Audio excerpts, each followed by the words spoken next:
命が惜しければ邪魔をするな。ファーストクローズリバイド。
我シストも死せず。光の鉄槌を。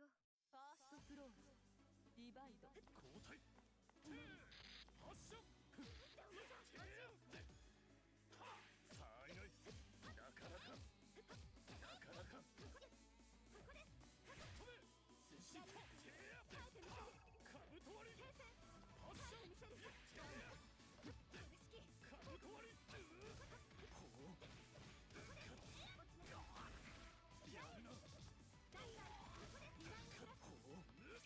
電光だ。これに耐えられるか。見せてあげます。見切りました。カブト割り終わりか。せや止め。せややりますね。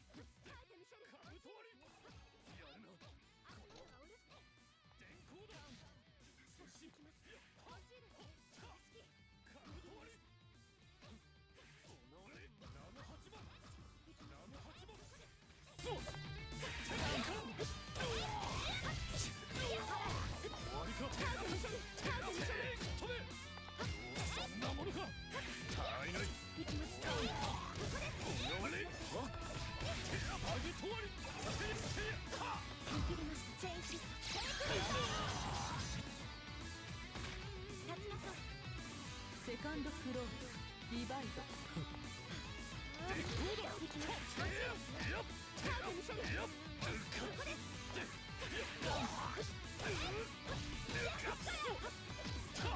カブト割りやりますね。止め。耐えてみせる。レバージョン。セーフリターロー。ダイサ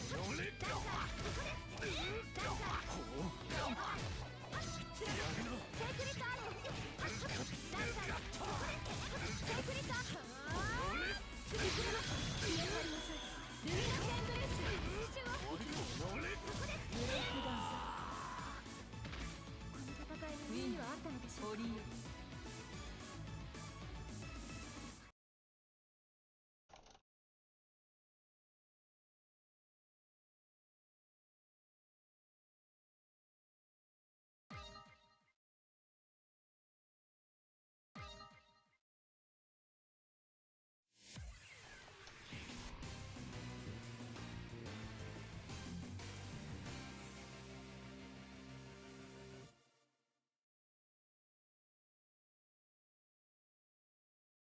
我シストも死せず。光の鉄槌を。ファーストクローズリバイド。いきます。やりますね。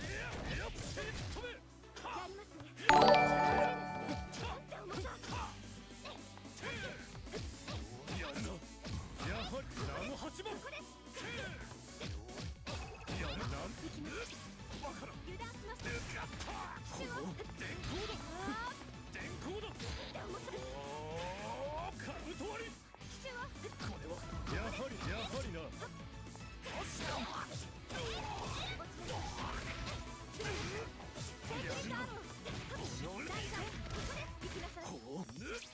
かなかセーフリターロー。リバインド。セ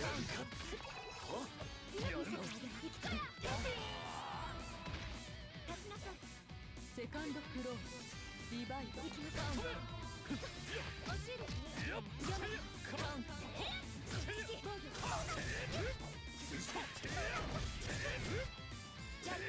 Alright, I have returned. We're almost up. Hold on. Okay.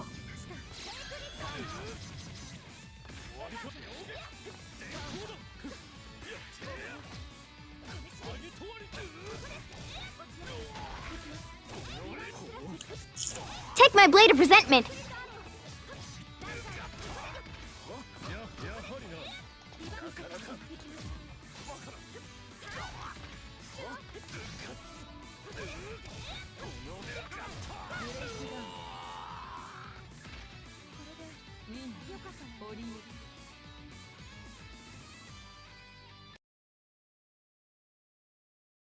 Oh wow. Okay.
First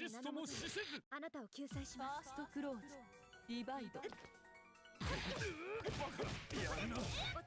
Take my blade of resentment.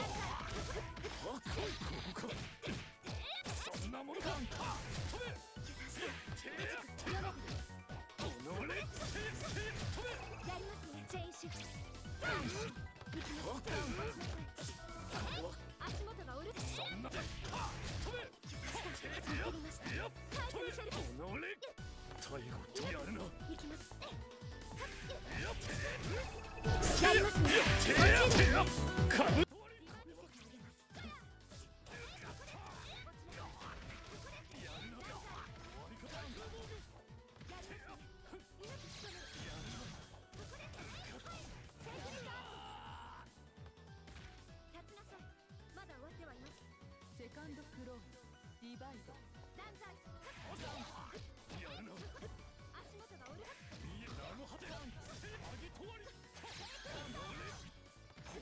Take my blade of resentment.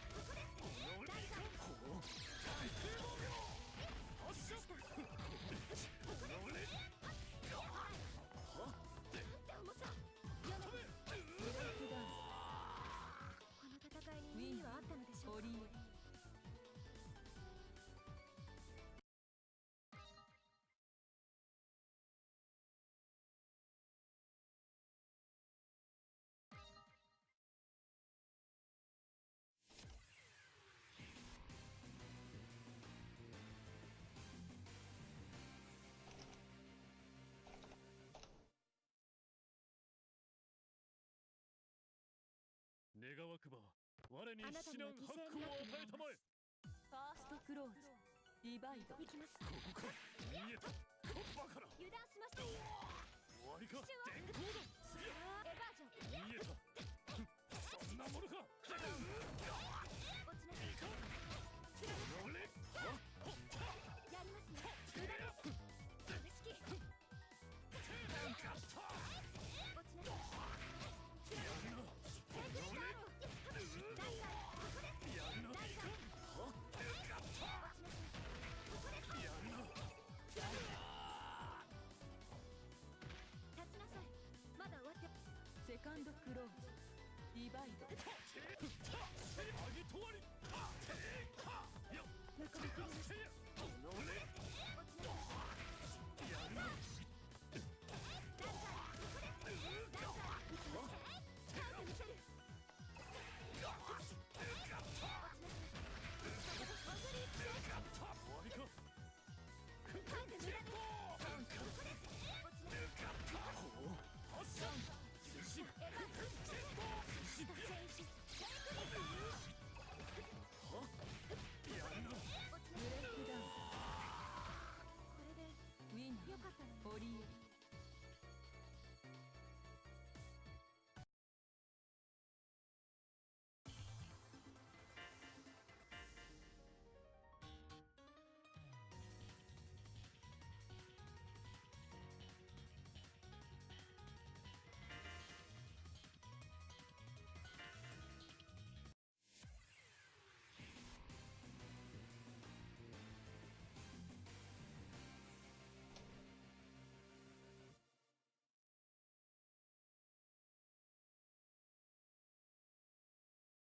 さあ、し合おうぞ。定めに従い、光の鉄槌を。ファーストクローズディバイド。行きます。祈りを。逃がさん。そこだ。下。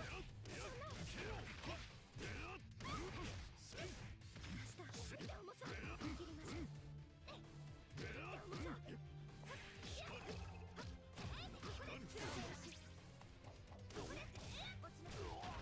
セーフリーターロー。ダンサー、ここです。行きなさい。まだ重い。足元がお留守です。株式。株式。耐えてみせる。落ちる。ここです。行きます。祈りを。貫く。ここです。落ちなさい。貫く。セーフリーター。見せてあげます。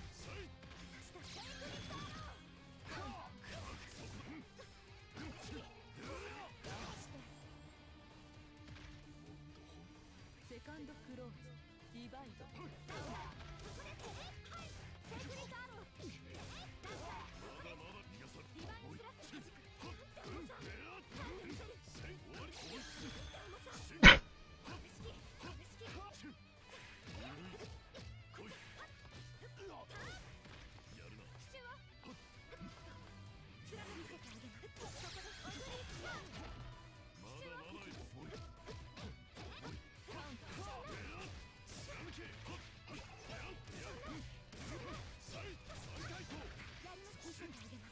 てあげます。足元がお留守です。エヴァン落ちなさい。セーフリーターロー。勝敗は決し。サードクローズディバイド。逃がさん。そこだ。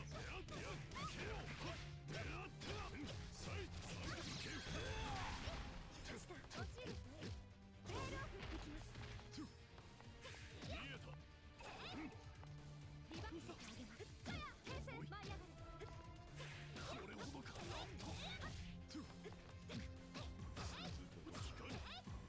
足元がお留守です。断罪。かなり。エヴァン。ここだ。逃がさん。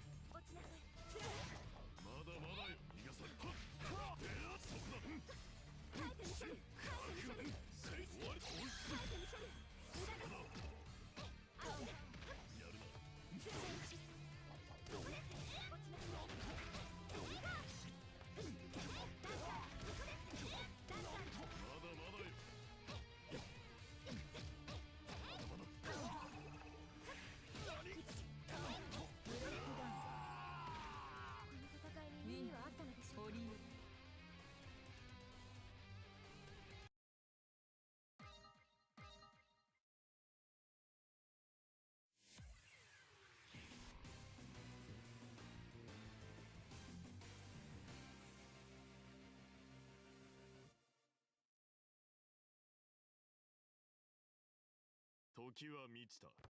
あなたには犠牲になってもらいます。ファーストクローズディバイド逃がさん。祈りを貫く。落ちなさい。まだまだよ。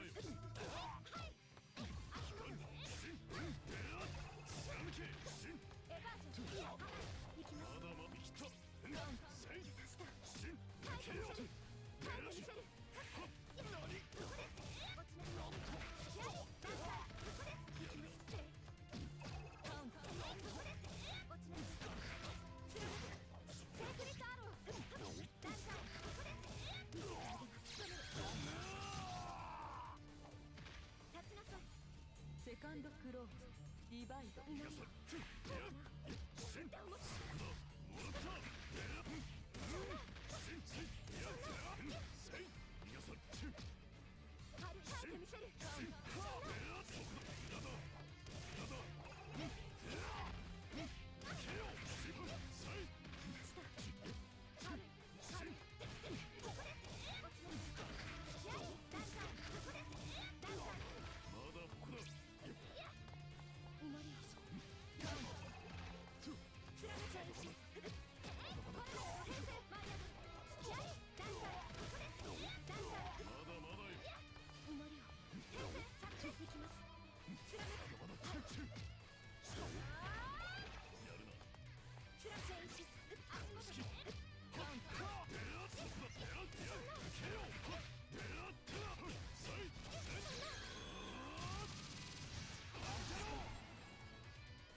サードクローズディバイドま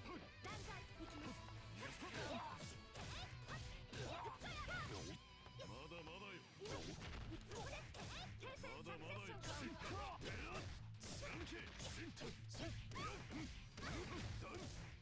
見せてあげます。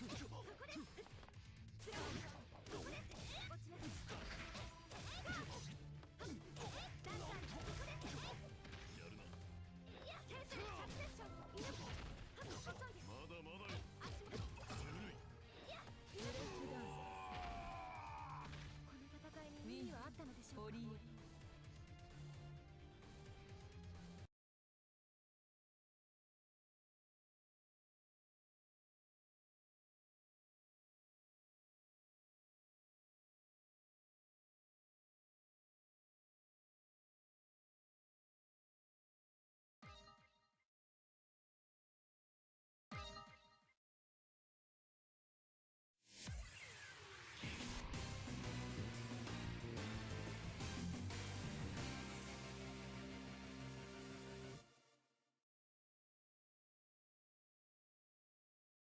時は満ちた。 Last set, 正 guys. 義の名のもとにあなたを救済しフまァーストクローズディバイドす。行きます。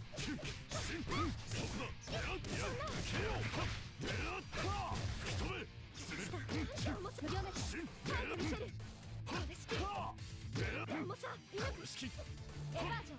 払う。見せてあげます。行きます。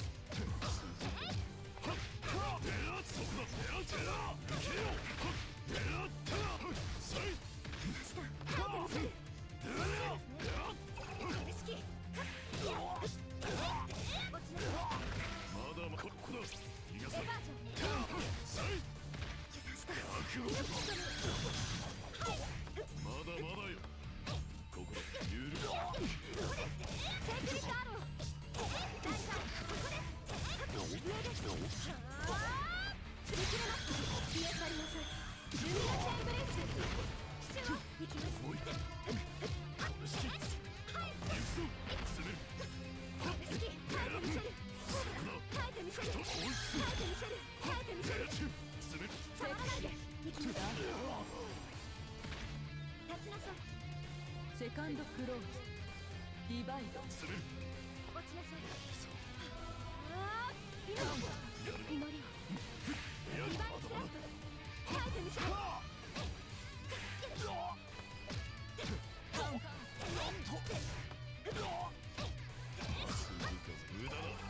見せてあげます。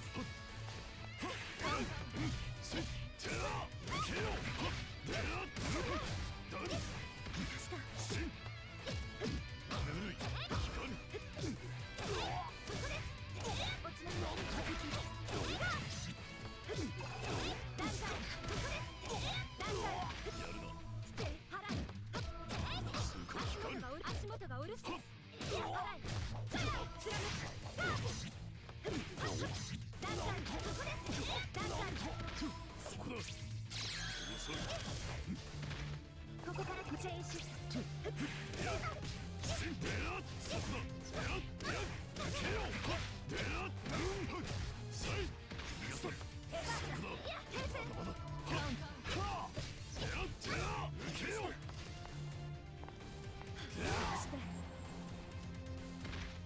まるで遊ぶサードクローズディバイド行きます貫くそこです落ちない行きなさいシルバースクラフト行きます無駄なし貫けサイ三回球サイ三回投シンラテンケオシンシンサイ三回投キッタンダンレアダダサイ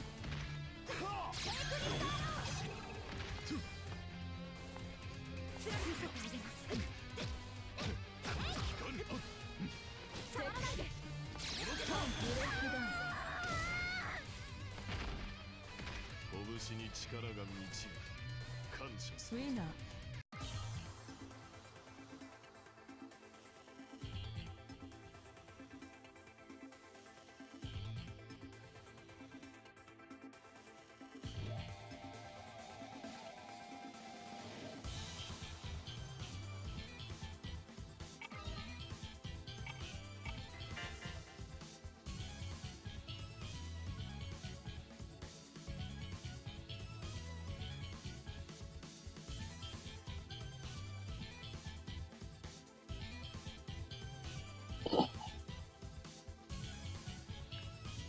Hello and welcome to the Road to EVO Netplay tournament series for Under Night in Birth EXC Late ST.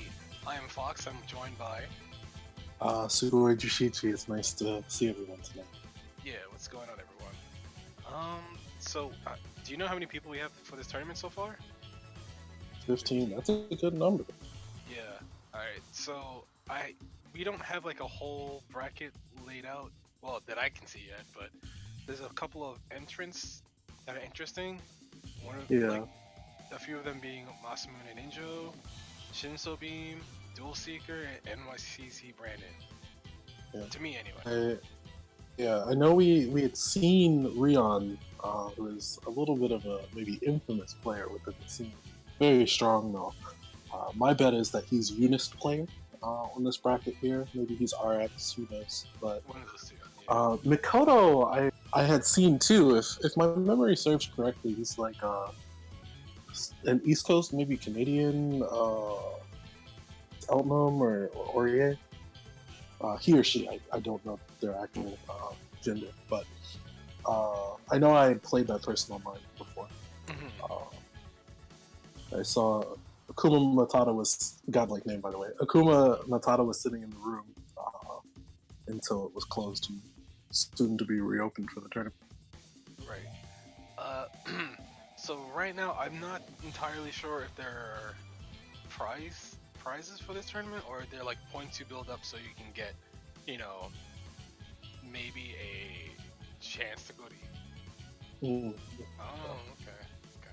That's really good. Also, it's good just experience in playing in a tournament if you haven't played one before. Yeah. Like the pressure Something. of 2 out of 3.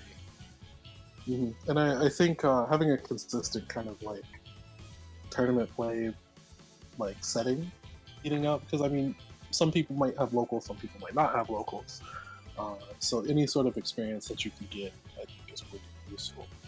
I agree. I mean, we know as strong as Rion is, he's not too adjacent to tournaments, like his ability to get to them isn't very high, but nevertheless he's still really strong, so things like this certainly go a long way. Looks like we have a bracket up. Dual Seeker with the bye. Sleepy versus Unis player. Masamune Ninja versus Makoto. Dark Hero versus Axon. Luna versus RX. NYCZ Brandon versus Akuma Matata. Shinzo versus Truman. And Hiko versus Other Man. So, I think off the top of my head, maybe Sleepy versus Eunice player, Yeah, or that's what I'm going Masamune versus Makoto. Those are the two that are sticking out for me. Let's do Masamune and Mikoto, because I know a lot of people like Enkidu. Yeah, that sounds good. Masamune is really strong too, so it'll be exciting to see.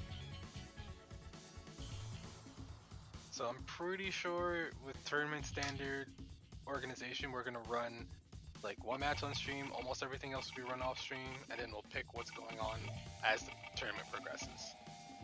So some people might get knocked into losers a little bit early, but you might get a chance to see them again later on. Yeah, hopefully. A new sacrifice comes to you. Alright, so hopefully first should be Masamune Ninja and Mikoto. Masamune Ninja, I think he's West Coast, isn't he? Yes, I wanna- he's from I wanna say- SoCal. He's from SoCal. Yeah. Yeah. Oh, I I don't remember know now. I played him in the 10v10. Okay, I remember now. Oh, really? Okay. Yeah. I see. Yeah, I remember seeing him in the display. He has the orange name, which obviously denotes West Coast, and really so. I hadn't gotten too much of a chance to catch him out. I've tried to be a little abreast to like brackets all over the country and things like that. I don't remember seeing him in too many SoCal brackets, but I'm still a little fuzzy on that area. You hear a lot about Sploogie and Calamity and Burger Time, and like, those are kind of the faces I think of SoCal. Uni, at least strength-wise, but I know when watching Masamune, or Ninja rather, I was pretty impressed. So hopefully we'll get a little bit more information about him from this tournament even. I generally believe that he wasn't a brand new player. He had some experience playing the game, obviously, but it still felt like he was kind of new to how Enkidu pressure was supposed to work. Okay, I see. Maybe new to that, or maybe new to how kind of the defensive schema is when you have to block certain characters. Yeah. That makes sense. Well, I think. Well, the thing is, like, Enkidu doesn't really have anything crazy about him. That because a lot of people see Eunice characters like, man, this character has this and this character has that. They look at Enkidu and they're like, what does he have? And it's just like more counter hits, I guess. Yeah, more counter hit stuff. Hey, when he does manage to hit you, like Havoc really adds a fair amount. I know. Actually, just earlier today, I was streaming with Fox of the Batista from, and Frosty was like, "Oh yeah, I just came up with something, and I think I might be able to turn CS in one bar into 3700." I was like, "What? Huh?" Like, oh, okay. It's kind of odd. If there's one thing that you can say, it's certainly that Enkidu does damage. So, okay, it is Eltnum. Mikoto is an Eltnum player. Looks like, are we going to go right into it? Probably, right? Yeah. Okay. So, I think this matchup Eltnum has an advantage in, because almost everything she does leads to almost 3k at least, and gives her at least 10 bullets in the hands. And she has the range, she has a gunshot. Oh! That was a good parry. So, Masamune will get to start his offense here. The range, right? Yep. So I like that he moved himself back to try to punish 2B and 10. That's a common barbarian option. Alright, so pressure strings, he has, just raw 2C charge. Yeah, it was interesting that Makoto decided to stand up. Maybe Makoto's not as familiar with the specific Enkidu move that you do have to stand up for, like that one. Yeah, the charge 5C. Oof. It's kind of hard to backdash. Another 2C. If you haven't fought extensively in Enkidus before, you're like, wait, why is this 2C killing my backdash? Yeah, it's a really big one, and it gets even bigger as but gets another hit here, walking in 2700. Okay, wow, 2-2A. Yeah. Okay, that's interesting. Makoto's hitting buttons. Can't disrespect that, especially when he has Wolf and meter actually. So it looks like at least the first part of this, Makoto's basically been getting eaten up by Lowe's here. So Might be trying to hopefully, backdash, jump. I'm not sure yet. yeah, Makoto might be a little new himself too, so it could just be some like uncomfortability. See what sort of adjustment he'll have. He hit like a bullet first and got a knockdown, but he wasn't too familiar with that situation. Obviously, Outnum with meter can convert it, but without it, it's a little difficult. So we'll go right back into this. Backdash, okay. I like walk. Okay. That's a common point too. Yeah, side swap. That is a common point too, where you can mash Outnum. She doesn't have enhanced bullets. Well, I guess even if she does, technically, it's not a bad point to mash. It's just interesting because Nikita's frame data isn't the greatest. Almost got the full pickup off.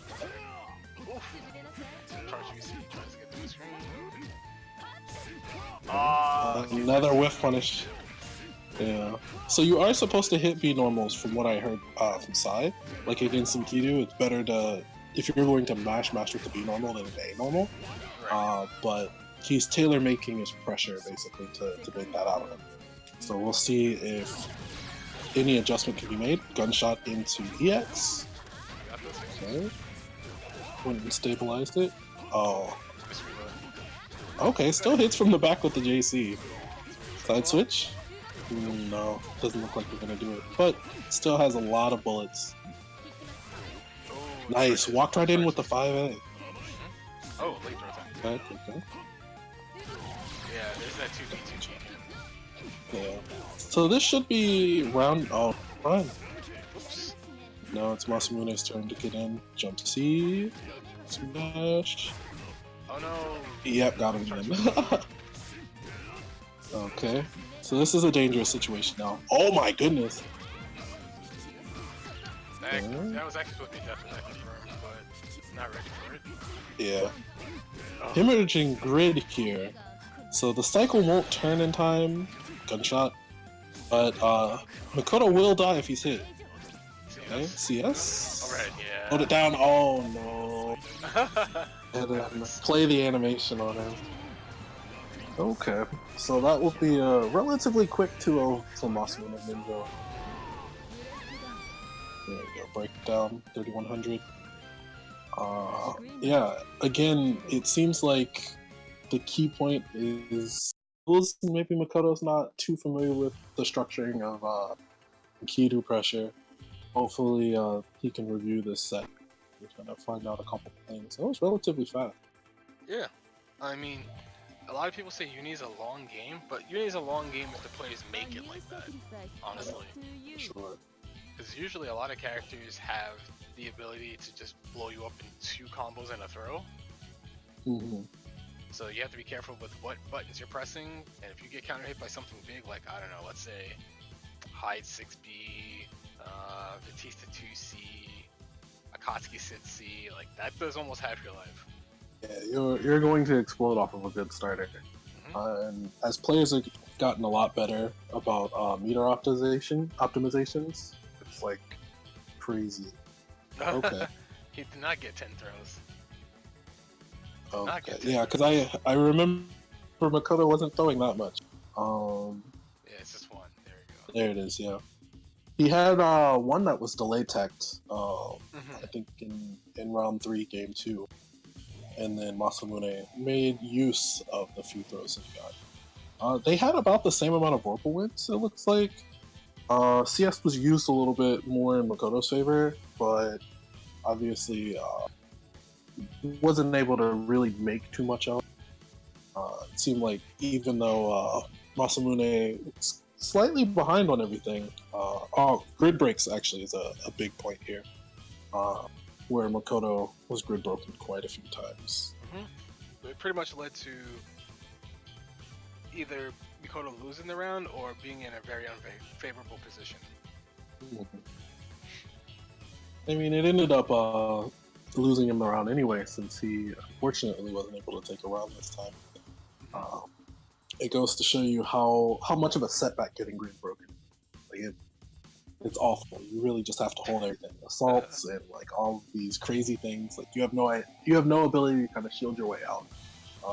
Get the cycle back in your favor. I know I've talked to like TTK and a couple people before. Like, you know, when you get grid broken, you've basically lost the next 2 cycles. You've lost the cycle that you got grid broken in, and then you basically lost the one after that too. Right. Like barring certain circumstances, like you grid break them, you veil off, you somehow manage to get your grid back in time and just concentrate to get enough grid to win the next cycle. It doesn't happen too often. Okay. I know. Now in New York, a couple people are veil offing a little bit more frequently. We have the Angel Burst monk here, but I know another one of our entries in the tournament, like sees Brandon, makes quite a strong use of veil off case too. He has some very interesting decision makings around the cycle, and on your wake up, on his wake up, you know, he'll test you and see if you're ready for a couple things. Like I'm still not ready sometimes when I fight him. Yeah, I know I was talking to that guy, and every time it's just like, okay, if you wait too long, he'll just like assault JV, he'll wake up. Just like, and that's plus frame, so you have to be like ready to anti-air him or shield it so he doesn't get that advantage. It's just really awkward. Yeah, it feels really bad when that happens because you're like, wait, I knocked you down. Why am I minus? What's going on? Yeah, because he's cycling you. Like, you know, he might AD you on like EVO. You know, he might delay in like force function if you're going to do like a slow button. It's awkward. Excuse me. It's very awkward. It looks bracket-wise, at least on my updated bracket, we have Masamune advancing. And then I believe soon we'll have populated Hiko, I believe 2-0 the Pillar Man. So we have a couple other results that are going to be coming soon.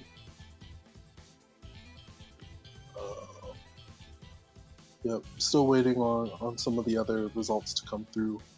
I guess we can probably do a little bracket projection. Oh, okay. Cool. Get to it. But yeah, I feel like depending on who we think a certain player is between Eunice player and RX, I think Brandon should get to winners finals of his pool, and I think it's either, if it's a Eunice player, then honestly that person will make it to that side of the winner's side of the pool of this bracket.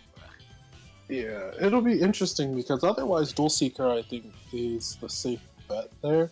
But if it is RX, he actually has a relatively difficult part of the pool.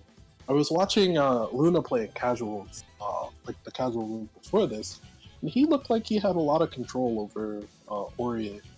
I would have been really interested to watch him versus Brandon in this case. I know I've played him with my Aurier a couple times. It's not a common matchup that you get in New York. Although I think Monta's trying to pick up Aurier recently. So that's a matchup that if we are right and Eunice player is Rion AK4, I'd like to see NYCC Brandon. But for now, it looks like we're going to get into Axis versus Dark Hero. Okay. Dark Hero looks like a triple square. That's fine. Not too familiar. Another Line. Okay, so we'll get the true New York matchup, Line versus Wagner. I like this color from Dark Hero as well. I don't know. A lot of Line palettes don't. I'm not a big fan Don't of a do lot it for of you. palettes. Yeah, I don't know. I think a lot of them are solid. There aren't a ton that are like, wow, I have to play this one, but Yeah. okay, so Axon just runs in. Dark Hero was pretty content to wait. Got thrown this time though. Okay. So far, okay, there we go. I was like, okay, Dark Hero is really patient, letting Agner just run into her face. But looked like as soon as she got Vorpal, or as soon as Dark Hero got Vorpal, he was ready to go in. Another throw. Okay. Drops the combo on the charge JC. Uses CS in a very interesting way. See, got caught trying to stand up B2B. Not dead, yeah, especially since that combo dropped. And then you can see Okay, Dark trying to Hero. space out. Roll. Uh-oh. That's cursed technology right there. The reset. Oh, catch the back dash for Kuga. Wait, Charge Kuga. Pick up. There we go. This should be the round. No meter. Oh, yeah. I probably should have spent the CS first. Didn't seem to look like he needed to spin the meter there. Right. Nice tech on the throw. Run up 6B. Still mashed. It's a dangerous mash. Okay, nice assault. Wow. Mash. There we go. 2AA. The low portion, I think it got there. Okay, pick up. Oh. Counter hit. Oh, didn't quite get it. Hey. There we go. No, not quite to pick up. Yeah, These players are slugging here. Okay, there we are. Oh, Slow it safe down. Kuga. Kuga, nice throw. EFCS. Oh, Oh, there we go. Dark Hero's Yeah. just willing to get back in there. I would have liked to see Axon a little bit more mindful of the CS situation. It seemed like he was ready to basically just kind of run in. Yeah, I guess he thought he could just put out a Wagner button and be okay. Mm-hmm. Like sometimes you can just say like, alright, they have CS, so maybe I can just either put out a meaty and I can recover in time to block whatever they're doing when they activate, or I could just kind of give up my turn. And a lot of people don't like doing that. Yeah, I mean, it is kind of the wave, I think, of stronger players who understand kind of what players' tendency is like while holding on to Vorpal. Sometimes you do want to try to take a turn, but it didn't quite seem like that was the case. But we're gonna go into the second game here. Dark Hero staying with Line up a game. Off stream, it looked like Luna had defeated RX 2-0. So I think our odds are higher on Eunice player being real. So going right into the second game with the opening. Kuga, yeah, pretty safe opening. Oh, No like that pressure stagger, and that was an even better match from too. Okay. Yeah. Yeah, gets the cycle too. Whoops. That was right on time. Okay. See. No Go sides. ahead and slow it down, pick the combo. Oh wow, went to the other side to try to reset. So he should get the cycle off of this. Oh, no throw. Wow, walk back 6B. It looked like he dropped his pressure and then it was just like, okay, wait, I got this. And went back in and got 6 He stood up for that. Maybe he wanted to force function, or I guess standing up was just to confirm that he could block it there. And a lot of Wagner players will autopilot, kind of assuming that you're just going to get hit by the overhead. Okay. Hey. Oh, okay. Counter You see count or 2B. There you go, Kuga. Uh-oh. There we go. Yes. Ooh, that pushed her back far enough, but he wasn't ready to whip punish there. Okay. Nice throw. Hey. Wow, cracked open by assault. This is an interesting route choice too. Still gets hit Gets by the hit force function. by force function, yeah. Okay. Cool. Fireball. Spacing him out. That was a very good backdash to check the jump there. Can you do anything with the plus range? Nope. Counter hit ADP, so he will get a full combo, and that should be the round and the game. That's the set 2-0 for Dark Hero. Yeah, I like the anti-air choice there. It would have maybe been. Actually, I don't know if we've seen the interaction between like ADP versus C dive from Wagner, the meter dive. I feel like at least one of the lineages from New York would have labbed that, but I'm not too sure. Yeah, I want to say that it depends. Some uppercuts have like dive involved, some like are just like regular involved. I don't know if ADP. It probably is head and dive involved, because I know Akatsuki's is. It's like weird trying to do it. But that aside, Yeah. yeah, that aside, We have a convincing 2-0 from Dark Hero. Wonder if we're going to get our slide here. It looked from at least my memory, I want to say, yeah, Accident gotten the throw that he needed, but there are a lot of key drops and like I don't want to say strange, but maybe some routing decisions that didn't quite pay out the way that he had wanted to. I mean, he could still be learning Wagner routes, like what's actually the most optimal Yeah. in most situations. So yeah, it looked like even though Dark Hero wasn't able to throw as much, the Vorpal control was significantly in his favor. Like 8-4. He was grid broken, but it didn't really seem like it turned into too much. He was able to fight his way out of the corner right after that too. Use CS a little bit more effectively, and then both of them actually had a fair amount of drops in this game. I guess the fact that Dark Hero was a little bit more seasoned allowed him to kind of carry through a little better. Where's Dark Hero from? I'm not entirely sure. I wasn't familiar with them. Because like I feel like I've heard the name online somewhere before, but I'm not sure about the area. Yeah, he is a purple square, so he's been around, but yeah, I don't know. It's not a name that I've recalled seeing in the Uni Discord, but you know, I might be almost everywhere at once when it comes to Uni, but there are players that definitely slip out that I don't have a count. Especially since we have so many more players coming in. Yeah. You know, from the start of this year to now the EVO announcement. There are going to be a lot of stories that you and I and some of the elders of the scene are going to be privy to coming soon. Yeah, it's still weird trying to catch up on all of the people who are playing. I'm just like, oh wait, because sometimes West Coast gets like 20 people in their tournaments. I'm like, wow, that's a good number. And they'll do it again the next night because they usually have Wednesday and Thursdays, or they'll have Wednesday, Fridays, or Wednesday, Saturdays, something of that combination. Yeah, and I think sometimes they have some small meetups on like days and things like that too. I think yesterday you guys had a meetup, or at least a planned meetup at Next Level, even though I know that Super TSP had it too. I mean, like what, 2-3 weeks ago, there was like 50, close to 50. Oh yeah. What's it called? When we weren't at Next Level 2 weeks ago. We were at Xeno, which is pretty much still in New York, but everybody came through, like LTP, Isaac, Red Blade.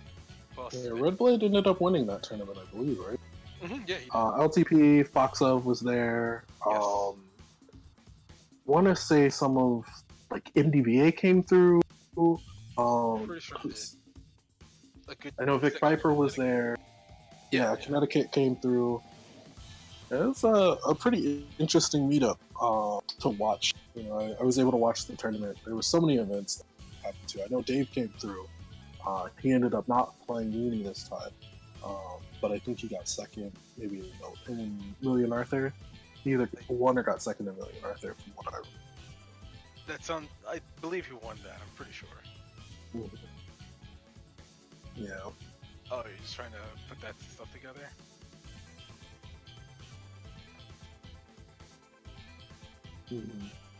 Okay, so maybe Eunice player was not Rion in this case, because it looks like Sleepy had defeated Eunice player here to move on to 0.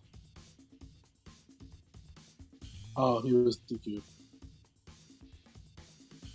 Oh. Huh, I see. So we have Shinso and Truman. Are we going to play that, or choose a second round? Unless they're already playing.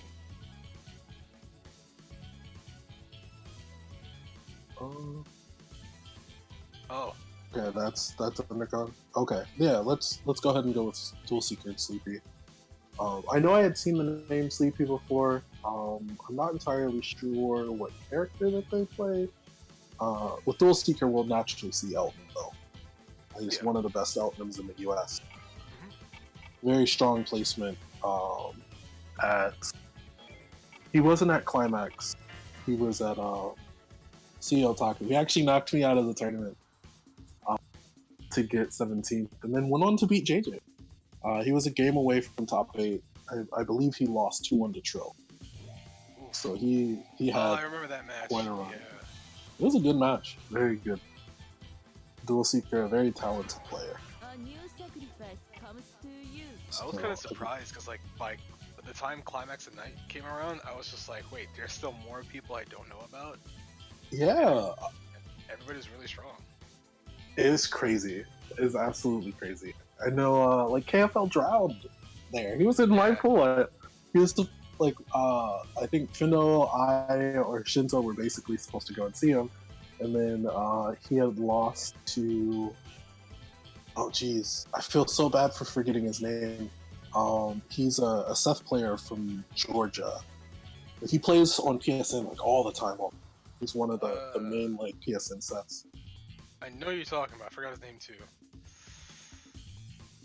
I'm gonna see if I can find it before we have this match real quick. Let me see if I can search it real quick. Because I ended up beating him to get out of the pool.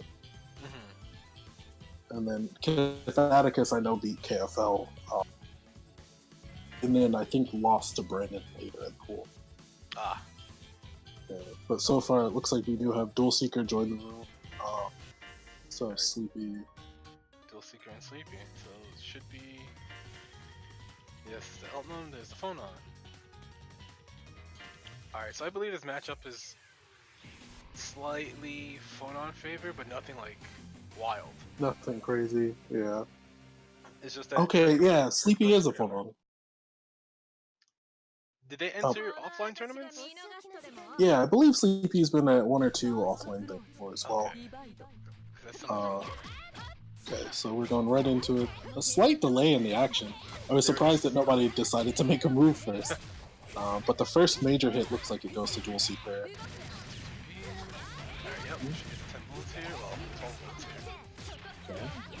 Ooh, that is a route variation that I haven't seen yet. That's very interesting. I like that choice. I think that would have hit me too, honestly. Into 4100, that's nuts. Delay throw. Foreful and meter. Yeah, now Dual Seeker doesn't have to do anything, Yeah, very patient.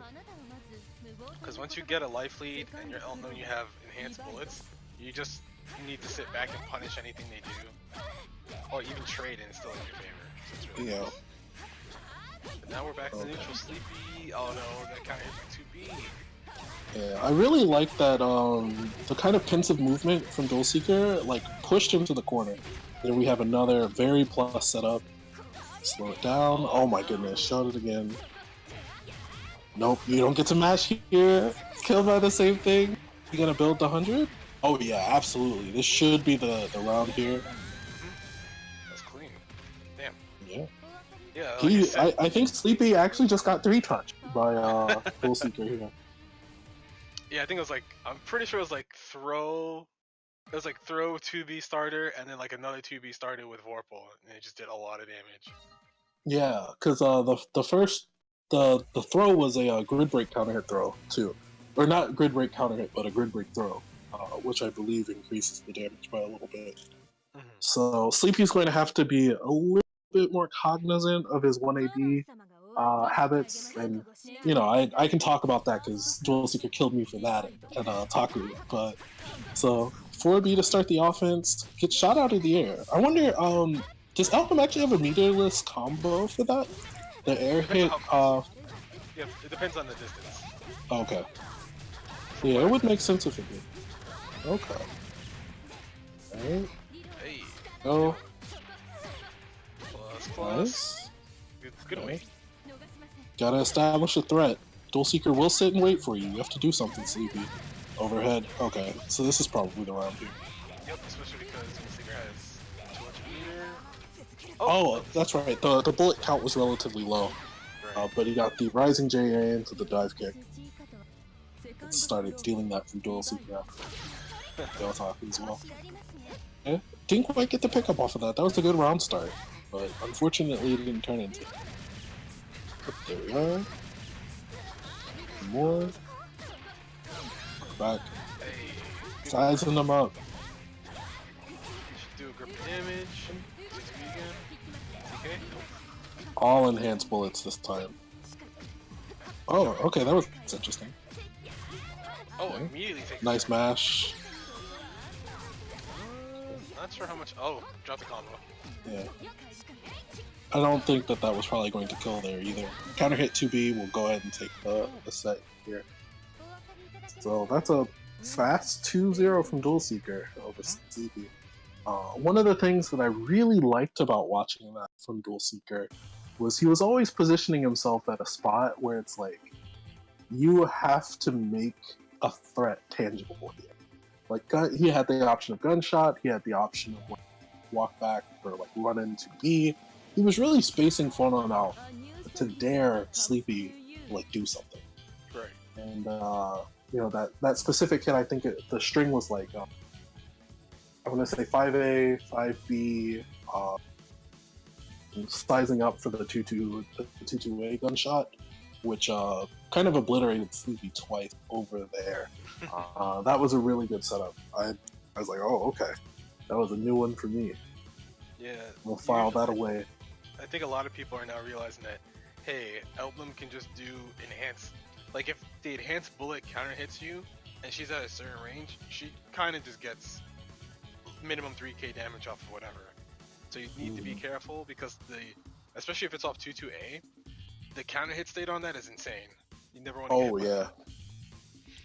So with the stats here, Duel Seeker basically won every cycle, like just about. I know he had I think 2 drops at the end, so that counter isn't quite right. Sorry about that.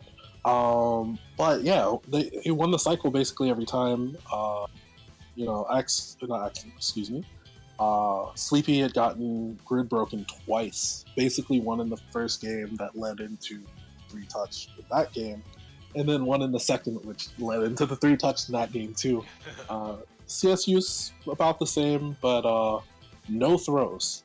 I don't think Axon was able to. I don't think Sleepy was able to tech any throws there either.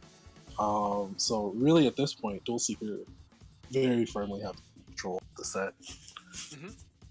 It's very impressive. Hopefully, I don't know what the connections are like either, because that's also another thing for Netplay tournaments, unfortunately. Well, I want to say Sleepy's like Georgia. He's like around where that guy is, if my memory is serving. Yeah, so the connection shouldn't be that bad, but you know, with American infrastructure, you can never tell sometimes. Yeah, especially if you don't have like, I believe if you don't have files for the most part, it gets kind of choppy. Yeah, I know. Like, oh my goodness, I almost called him Hardbread. Bolt Strike has the hookup over there. I know Arturo's running with fiber also. Yeah, he's able to stream from time to time. Man, I wish I had files again. Damn, I missed that. I'm hoping. I know there's like spots in Ohio that have it. I'm hoping that we can get some at the new place because I'm going to be moving soon. I would love to be able to play some better connections. You gotta make sure. That's like one of the priorities. It's like, is the commute to my work good? Yes. Do I have files? Yes. Like that's like top 3 for most people now. The commute's really good. It's at least slightly better than the one I have now, but I'm hoping that the internet situation is pretty good there too. Looks like off stream, Brandon 2-0'd Luna pretty quickly. Shinso, I think, is maybe on standby versus Hiko. Masamune versus Dark Hero. Don't quite know the status of that one. Let's see what we have in loser. Looks like Akuma Matata was eliminated. Eunice player got a bye. Axon and Makoto still to play, and Pillarman versus Truman is at the bottom of losers there too. So, I guess, do we know if presumably Masamune and Dark Hero is underway? Same thing. Oh, okay, that's the next one that's coming. Do we know the status of Shinso? Kind of would like to see him.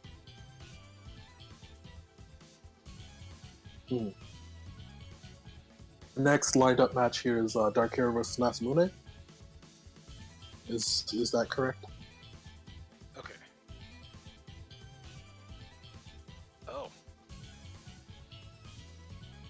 Okay.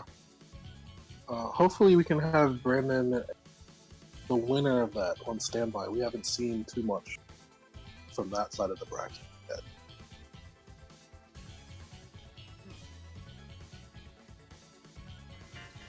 So with Masamune and Dark Hero, we'll have Line versus Enkidu.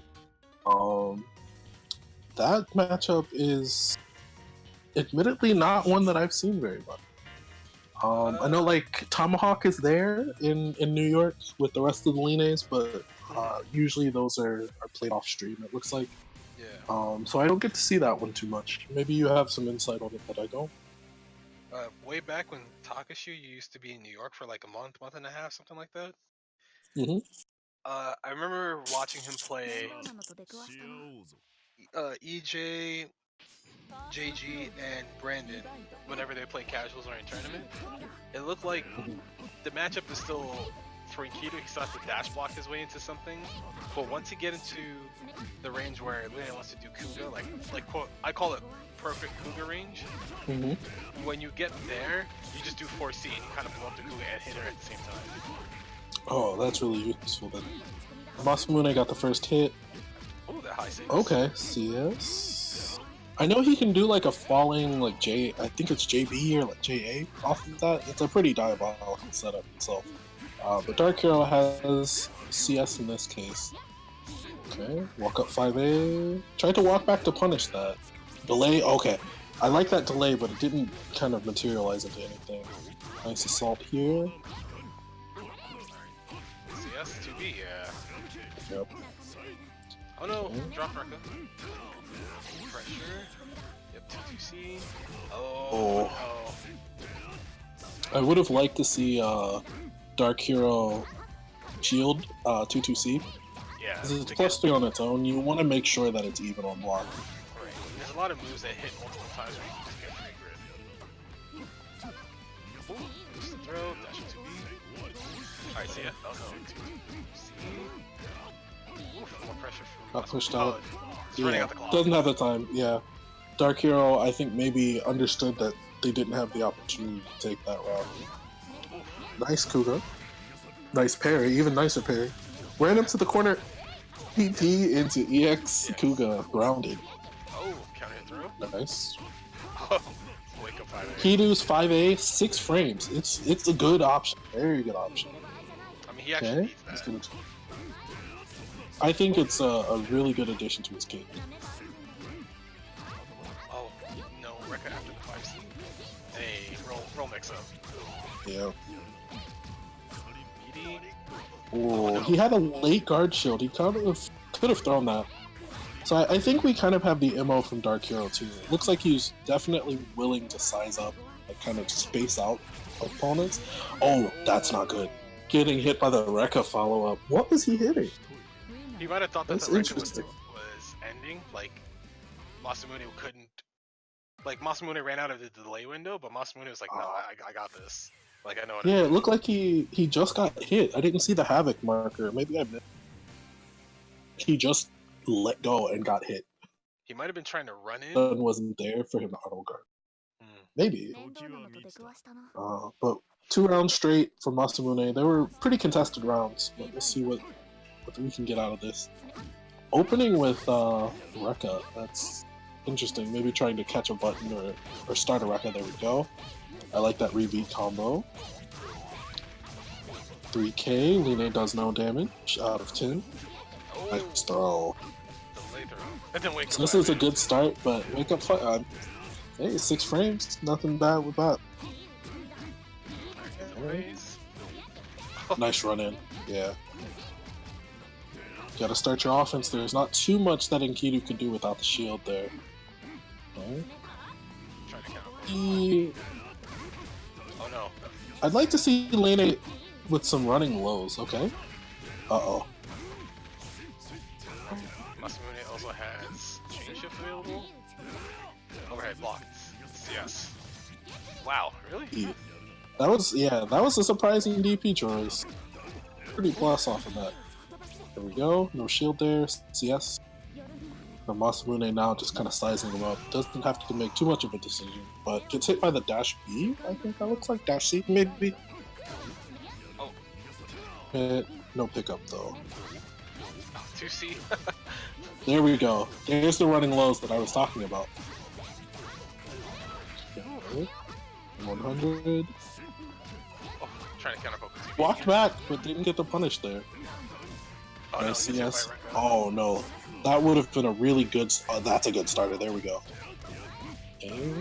So getting hit by delayed Rekkas is really bad for you. Nice throw. This is easily one of his best starters because he can just get free damage. Oh god. Oh my goodness! He floated over that? That was so good! I think Dark Hero's gonna die here. Oh, never mind. Nice tech. Backdash. Didn't get the charge, Kuga. Masamune in firm control. Okay, this is a good starter. Unfortunately, got the drop. Okay. Hey, overhead. Oh. Interesting because it looked like she sat back down. I want to say that she blocked the first hit standing. Oh yeah. Got hit. Okay. One in. Counter hit. There we go. That should turn into some good damage here. Oops. Keeps pressure. There we go. Veil off. That's what you hear. Oh no. That's a good starter too. This is gonna spend it all. Nope. Keeps the meter. Keep pressure. I mean, that was 4K right there. Yeah. Mhm. Dash up. Oh, gets hit by 6 speed. Oh. Uh-oh. Walked right in. CS situation. I don't think this is one more touch turn. Oh no, he built a lot of meter. This is actually one touch turn. Delay low. CS. Gonna probably spend more. Charge. Oh. Oh no. Delay Rekka again. Oh no. Yeah, Dark Hero is not familiar with being able to delay shield, so that way you don't get blown up by charge 5C or charge 2C. So that way you can just freely shield any of his delay Rekkas and be able to get out of pressure. A new sacrifice Oh, comes to you. that's so unfortunate. Yeah, I think we saw at least 2 of the rounds. We saw at least 2 of the rounds where Dark Hero basically had control, and then bashing or the veil off, he basically completely flipped that situation. He basically stole a couple of those rounds and then turned it into some strong damage there. We'll have Dark Hero sent to losers, unfortunately for him. Masamune will go on to meet Dual Seeker. Let's see the bracket. Shinso moved on 2-1 over Hiko. So there's Shinso Brandon and then Masamune versus Dual Seeker on the other side. And then losers, I guess we're going to have them play their own matches. So Hiko and Eunice player. I guess Axen and Mikoto still have to play, and Dark Hero RX need to play at some point. And it looks like the Pillarman and Truman need to still play, unless they haven't updated their scores. Yeah, that's entirely possible. And we got our play statistics here. Vorpal wins, Masamune. Like, unlike some of the other games, I think we saw a relatively even distribution. Both players were pretty calm and like familiar with at least playing the system to their advantage. Masamune basically was able to utilize the CS a little better. They were both grid breaking evenly. Dark Hero got more throws, but we saw basically like Masamune was able to stretch his opportunities a little further than Dark Hero was, and the drops definitely came to punish Dark Hero in the that looked kind of like one of those sets where, like, you know, as a player you kind of do everything right, but like 1 or 2 mistakes and like the other player just kind of like runs with the momentum. Right. Because you start to second guess the way you play. If you're like, wait, why am I starting to lose? What's going on here? It's like, okay, I have to do something, and then by the way, delay B Rekka, and then you explode. Just like, okay, well, damn. Rest in peace. It'd be like that though. You're like, oh, I can take my turn back, but then you get counter hit. He has Havoc. You just like fall, and you're like, wait, he still gets to confirm off that. Yeah, you get hit by something, and then you see 2/2 come out, and it's just Oh, the damage is at 2800. 3 hits into the combo. Oh, shit. Yep. Oh no. That combo that we were just talking about did 4100, and he still had like meter to make a charged Rekka safe at the Safe, end. yeah. It was like, whoa. He could have spent that, I think, to get about 5k, but he was going to lose all of his meter. So that was a good decision on Mossman and Ninja's part too. So that was impressive stuff. Like he saw the opportunity to get more pressure as opposed to getting a little bit more damage where he might lose his pressure. Yeah, exactly. And Enkidu is at his threat at the corner. Like that's when his throws start hitting. He has like frame kills off of the 6-6B.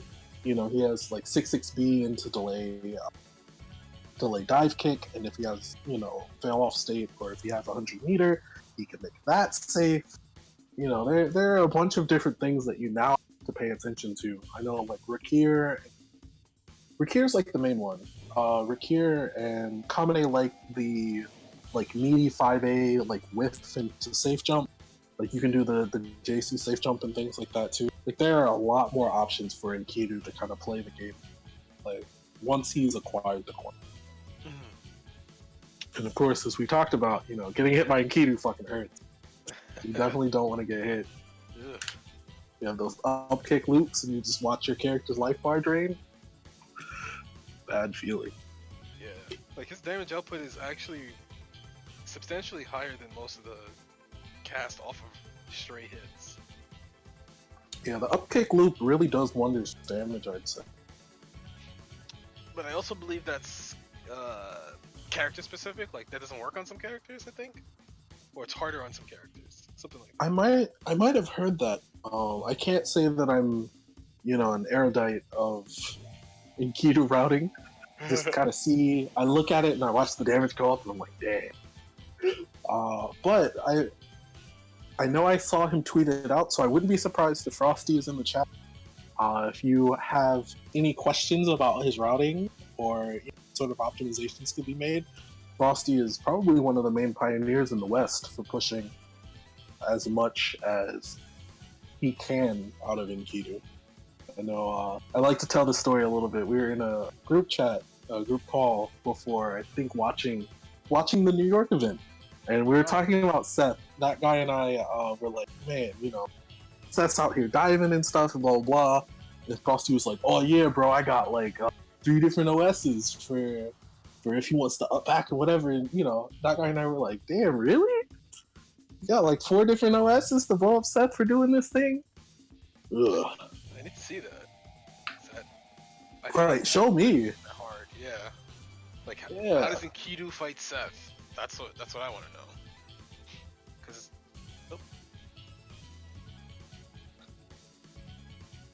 Okay, so we got Shinto versus Brandon. This will be Mika versus Line, a matchup that's not unfamiliar for Brandon. He has Hardbread in New York, but I know Shinso has damage optimizations for Mika. I want to say overall he's a bit more of an aggressive player. Duke is one of those types of players that will really kind of weight you down. And Shinso, I think, is the type of player that wants to take as much momentum as he can get from you. And if you don't quite know how to deal with him, he will roll. He'll just roll you. So I think this will be an interesting, entertaining set because both players are the aggressive style players.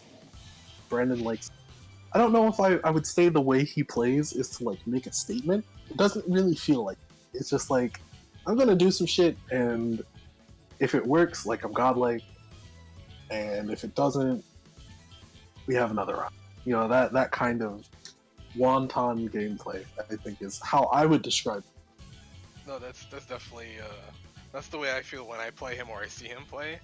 I'm just like, I think about like what, like why would you do that there? And then it's just like, okay, I guess because it works here, it beats XYZ things, and you're just like, all right, in retrospect, this is good, but no one would ever think to watch out for that in certain situations. Yeah, it's like, this is good, but like, why would you do that? Like, why would you assault on Wake? Like, I'm waiting because you're Line and you have force function, and you're just like, oh, I'll just assault, whatever. It's like, oh, okay. Didn't know I had to look for that, but here we go. So NYC corny Zoomer Brandon. I hate that name. Versus Shinso. Player 1 side Shinso, player 2 Brandon. There's a Z there, NYC Z Brandon. He got mad at me when I got that wrong. I think it is supposed to be lowercase too. It's all lowercase. So we're going right into it. Oh, you can see Okay, tried to Brandon, whiff punish a Kuga. but then he got shielded. 5A punish. Okay. Dash up throw, nice. Wait. Okay, walks in with the 5A, or the 2A rather. Okay. Oh, trying to Tried to throw that. Wow, just mashed 5B there. Okay.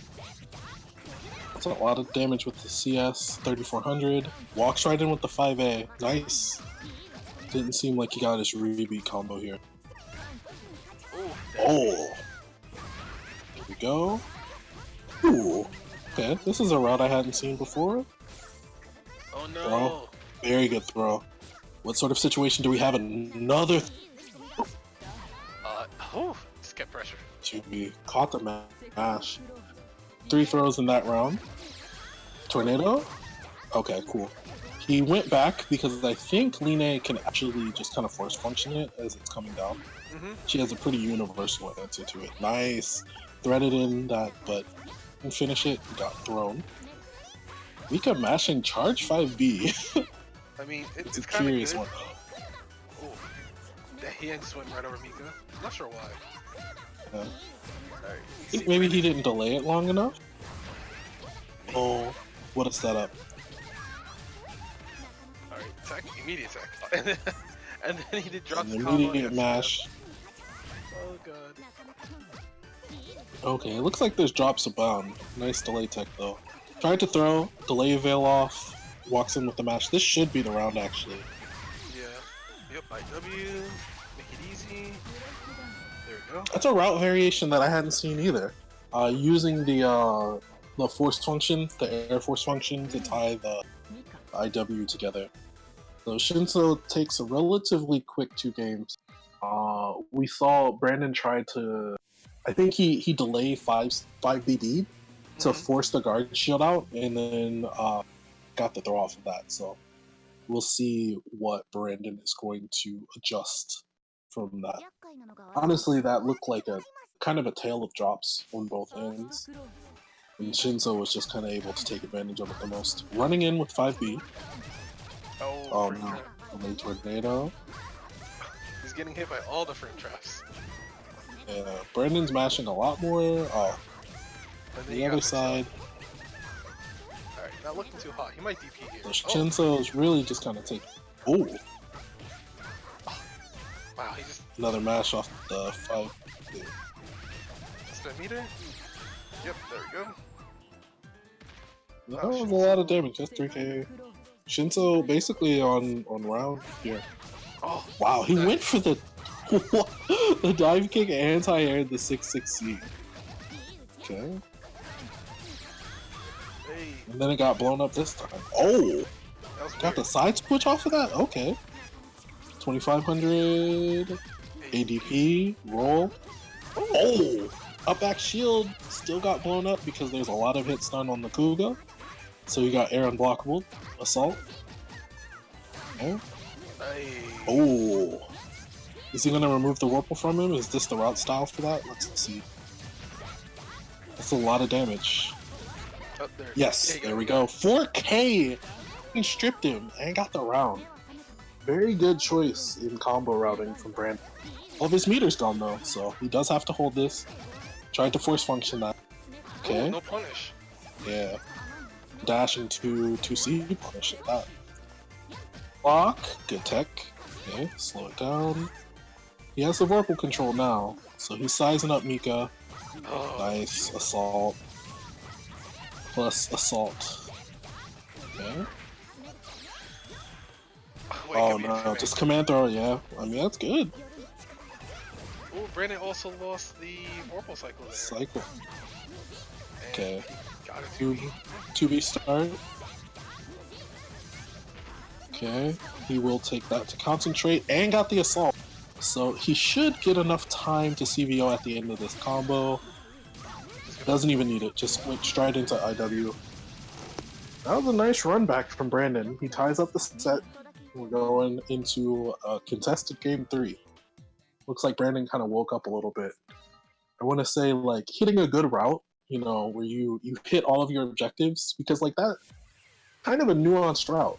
Like, it was a strong starter that went into, like, kind of an alternative string route, and he got the veil off of it and took the round. That's definitely confidence. So let's see what the round start of game 3 is here. Oh, walk back 5B. I wonder what that hit. I didn't quite see it. Maybe running 5B. Running 5C. From Mika? It hit Mika 5C? Okay. Walk in. No side switch here. Uses the bounce. Nice backdash. Ooh. Mashes on the dive kick as you're supposed to. Fuzzy mashing. Frame 5A. Okay, 2600. Just take the throw. Knew the guard stun timing on that. Is he caught MOSing? This should probably be the round, yep. There we go, 3700. That's a lot of damage. Match point for Shinso coming up. He doesn't have the meter advantage. So we'll see what Brandon is going to try to leverage. Unfortunately, gets his up back or Kuga hit. Here we go. 100. Nice control of the cycle. Got counter hit by Tornado. Okay. It was a good shield. Shield on the 3B. Exactly as you're supposed to. It locks her out of the counter options. Unfortunately, got mashed after a CS situation. Okay. These delays. Oh no. It looked like he tried to do wake up CS the first time, but he got normal shield. Shinso goes ahead and takes it. I want to say the meaty 5B, meaty 5A to delay 2B had been catching Brandon. Right. Because that's like, yeah, he tried to move and got clipped low. And it sucks because like Mika, because it moves her forward a little bit, it still allows her to kind of like smash whatever aid normal that she didn't use to set herself back up at a -1 situation, or she can go into an extended stagger. So maybe if you're forced to block the, I want to say, if you're forced to block the 2B, she goes into like 3C. Is like her anti-air button, and then like starts, Tornado. Well, she can Tornado, or she can smash Charge 5C to whiffing whichever normal she didn't use, and that sets a plus frame. So there are a couple different route variations I think that she can go to on if you just block the 2B. Of course, she can kind of like redash because I think 2B is like -4. So, and there's still like the cancel window off too. It's a little bit of a dangerous situation. Right. But based on the stats here, Vorpal wins were roughly about the same. CS usage, about the same too. The grid break situations were really important. There were key spots where Shinso was able to kind of pull the momentum. And then Shinso really just like threw Brandon. That's 10 throws. Yeah. 10 successful throws, yeah, including command throws. And for Mika, obviously, that's important. Not too many drops on both sides, but Shinso was able to like string throws and then get cycles that allowed her to like her being Mika, allowing Mika to do more damage, giving her access to like meter that tied together for a couple rounds. Yeah, Shinso will go ahead and move on. I don't know. Have we had Dual Seeker in Master Play? Yeah, he is playing. Okay. Okay, so we are going to watch them play. Off screen, Truman had beaten Pillarman but lost to Sleepy. Dark Hero defeated RX. Hiko defeated Eunice Blair, and then Luna versus Accent, I think, is the other one still to play the losers. So we're almost at top 8 entirely. We've played one side of top 8. I'm gonna go ahead and play this other one, and then we're waiting on Luna. So we'll get to see. Oh, go ahead. I was just going to say. Oh, okay. Yeah, so we'll get to see Dual Speaker versus Masamune. We'll see Eltnum versus Enkidu. I think this will be really interesting because Dual Seeker is definitely the type of player that kind of spaces you. And Enkidu has the range to kind of contest there, but doesn't have the speed. So if he's familiar with how Enkidu plays, he might be able to, as he's coming in, and frustrate Ninja into not hitting anything, which allows him to kind of take swoon. We'll see. It'll be interesting.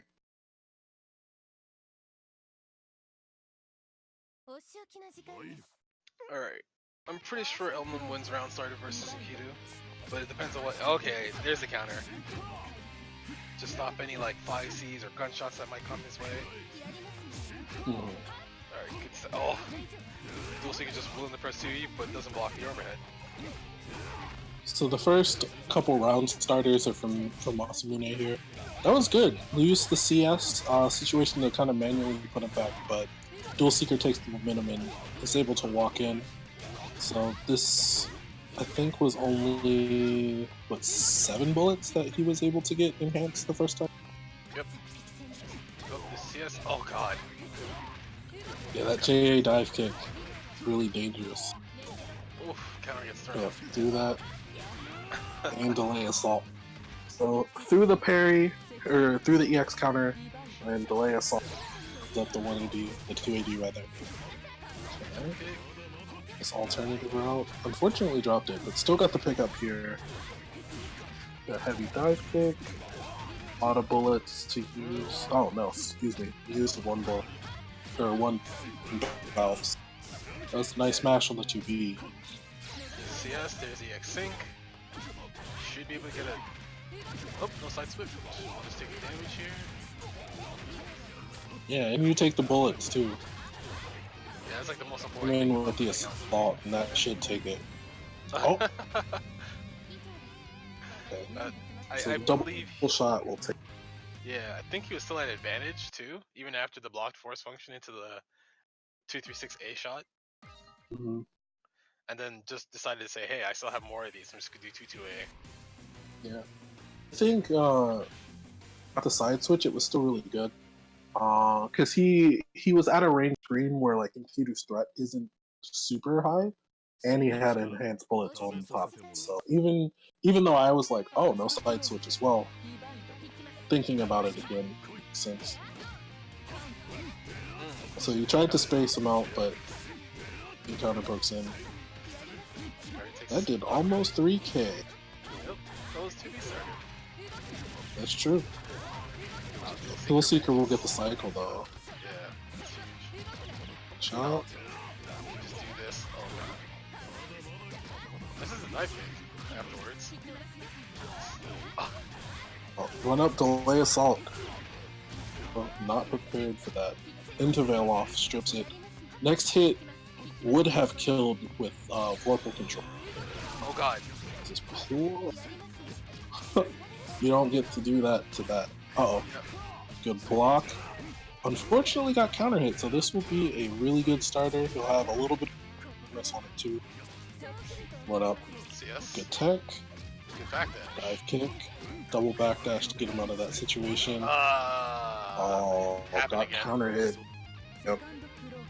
And Ninja had attempt to. So the opponents that have to play Masamune Ninja will have to be a little bit more cognizant about to win. They want to try to mash or not. Oh god. Assault MC. Yeah. Went for maximum recording carry. Parry. Should get a full pick. 5C. Oh, just run up throw. Okay. Unfortunately, knocked up. Okay. Good stagger. Oh, C. Gunshot. Assault. Uh-oh. Got hit by the low. one more combo? Yeah. Oh no, Yeah. we dropped it off. Uh-oh. There we go, side switch. So this next hit should kill. Dual Seeker. Oh, empty assault. And still got mashed trying to overhead. Uh-oh. That's unfortunate. winner. I guess So Masamune was maybe just we'll- like pressing buttons. Yeah, there's no reason for me not to. Especially like once he saw it, it's just like, okay, I'm gonna hit what I need to hit. So 1-1. Yeah, 1-1 here, Dual Seeker versus Masamune. The delay assaults I think were really good. I mean, it's kind of a tactical decision too, because Dual Seeker is playing Archery. So maybe you can kind of eke out some assaults on weird timings. That up was really good. Tried to go air to air, probably JC versus JC, but Outnums is a little fun. So she'll get the first real combo of the match. Walks in meaty, reset into assault as well. Good. Ah, try to meaty throw. Okay, the round would have been over if he hit that combo, but instead now Dual Seeker is going to the corner. Has 4 pull. Should actually. Oh. Delay tech to CS. Alright, now Masamune is just trying to go back to delay Rekkas. Or just charge 5C, okay. Alright, takes a slow knockdown. One more chance. Oh, Oh no. Hey. here we go. C-Sync. Getting him out of that situation and on match point. Nice gunshot. Go. In. 2, 3. Nice. Nice meaty throw. Stagger 2As coming in. Double 2C. There we go. Oh! Nice. Let's fail off back. This is a bad situation here for Masamune. Oh no. Oh, what? That was interesting. I mean, what I heard, it's actually a little sick too if she's using it with enhanced bullets, but she has no meter. She does have the CS situation. So let's see what Ninjo's going to do. He didn't force the CS out. Oh, that was -4. That was a throw. Yeah. Seeker not committed to do anything. This might be the right. Oh, That's unfortunate. okay. Wake up mash, and that should be the end. Spin meter. Yeah, sync. Yeah. That's Very unfortunate.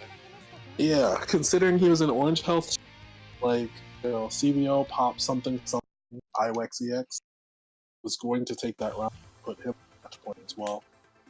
Unfortunately, that it will be sent to have Dual Seeker. Sorry about that. We'll have Dual Seeker versus Shinso B coming up soon. A new There's finals. sacrifice comes to you. Alright, so we're gonna do all losers until winners finals? Alright, so.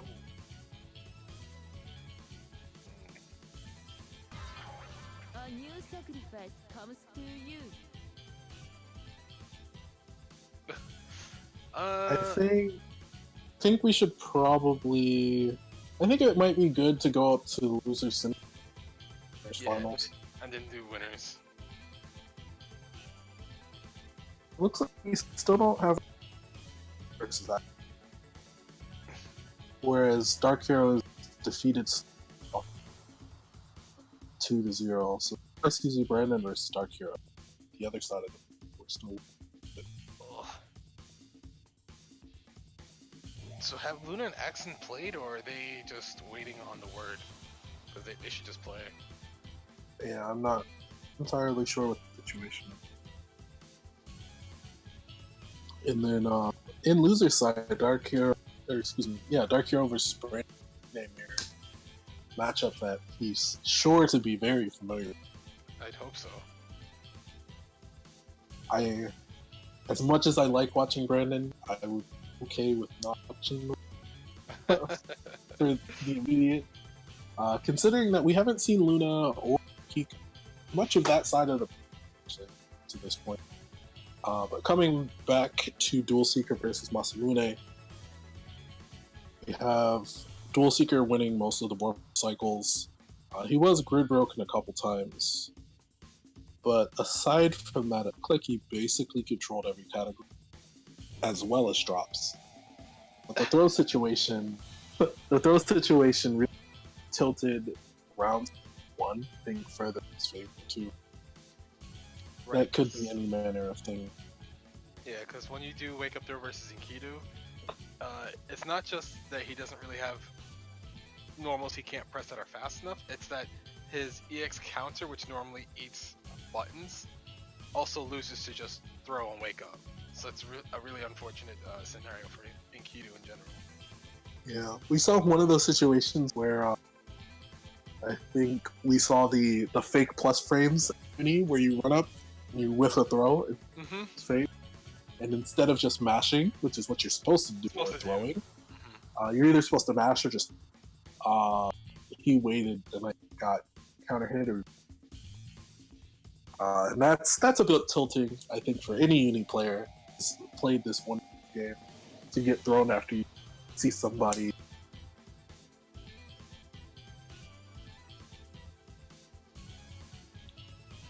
But Masamune and Joe still being losers eighths at this point. Or, excuse me, not losers quarters at this point. Let's see. Like rocket refresh, we're still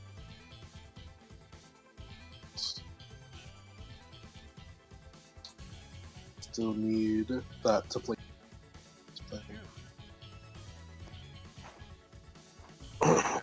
So I think if that's the case, we could probably just do Brandon and Dark Hero, unless you already got those two.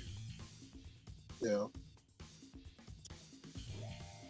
Yeah, we should probably do Brandon and Dark Hero, and then we'll wait for Luna and Axon, and then the winner of that will play Hiko, and we'll watch Hiko and the winner of those two. Yeah. It's not bad. Yeah, let's progress on.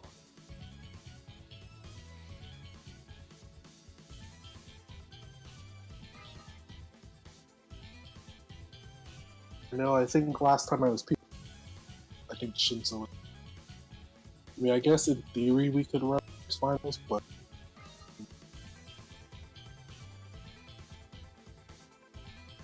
a double Lina there. And then Luna, I think is Luna and Mas players whose characters I'm familiar with at the top of my head. Oh no, we saw Axon. Axon was playing Wagner, right? I think Axon played Dark Hero. Yeah. So that one's Poirier versus Wagner. Hiko we're too familiar with. Though I think peeking through the bracket before, I think Hiko went 2 versus Shinzo. Yeah. So he took a game from Shinzo too. Winner of that versus Hiko should be interesting at the side of that. For now, it looks like we're going to have NYC versus Dark Hero. Looks like we're on standby waiting for Brandon.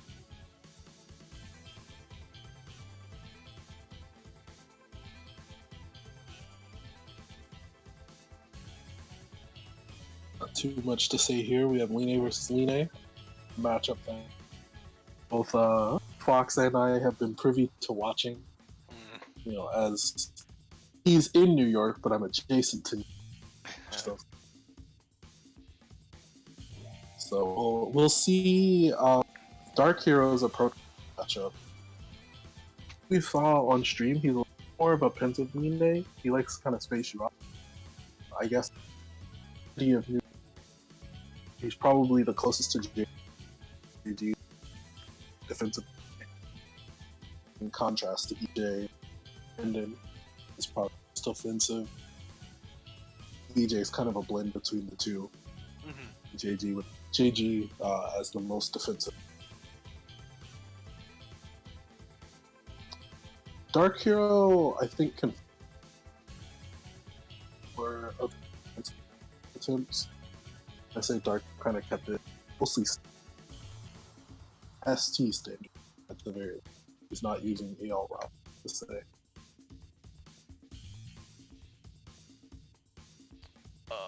Let's see. Okay.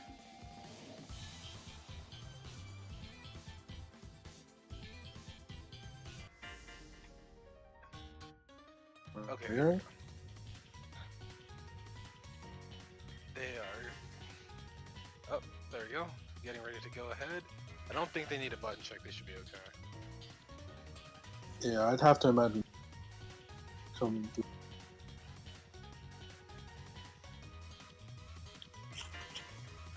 Oh, okay. My apologies for that. Alright, so it looks like we're going to go right into it. Corny Zoomer Brandon versus Dark Hero.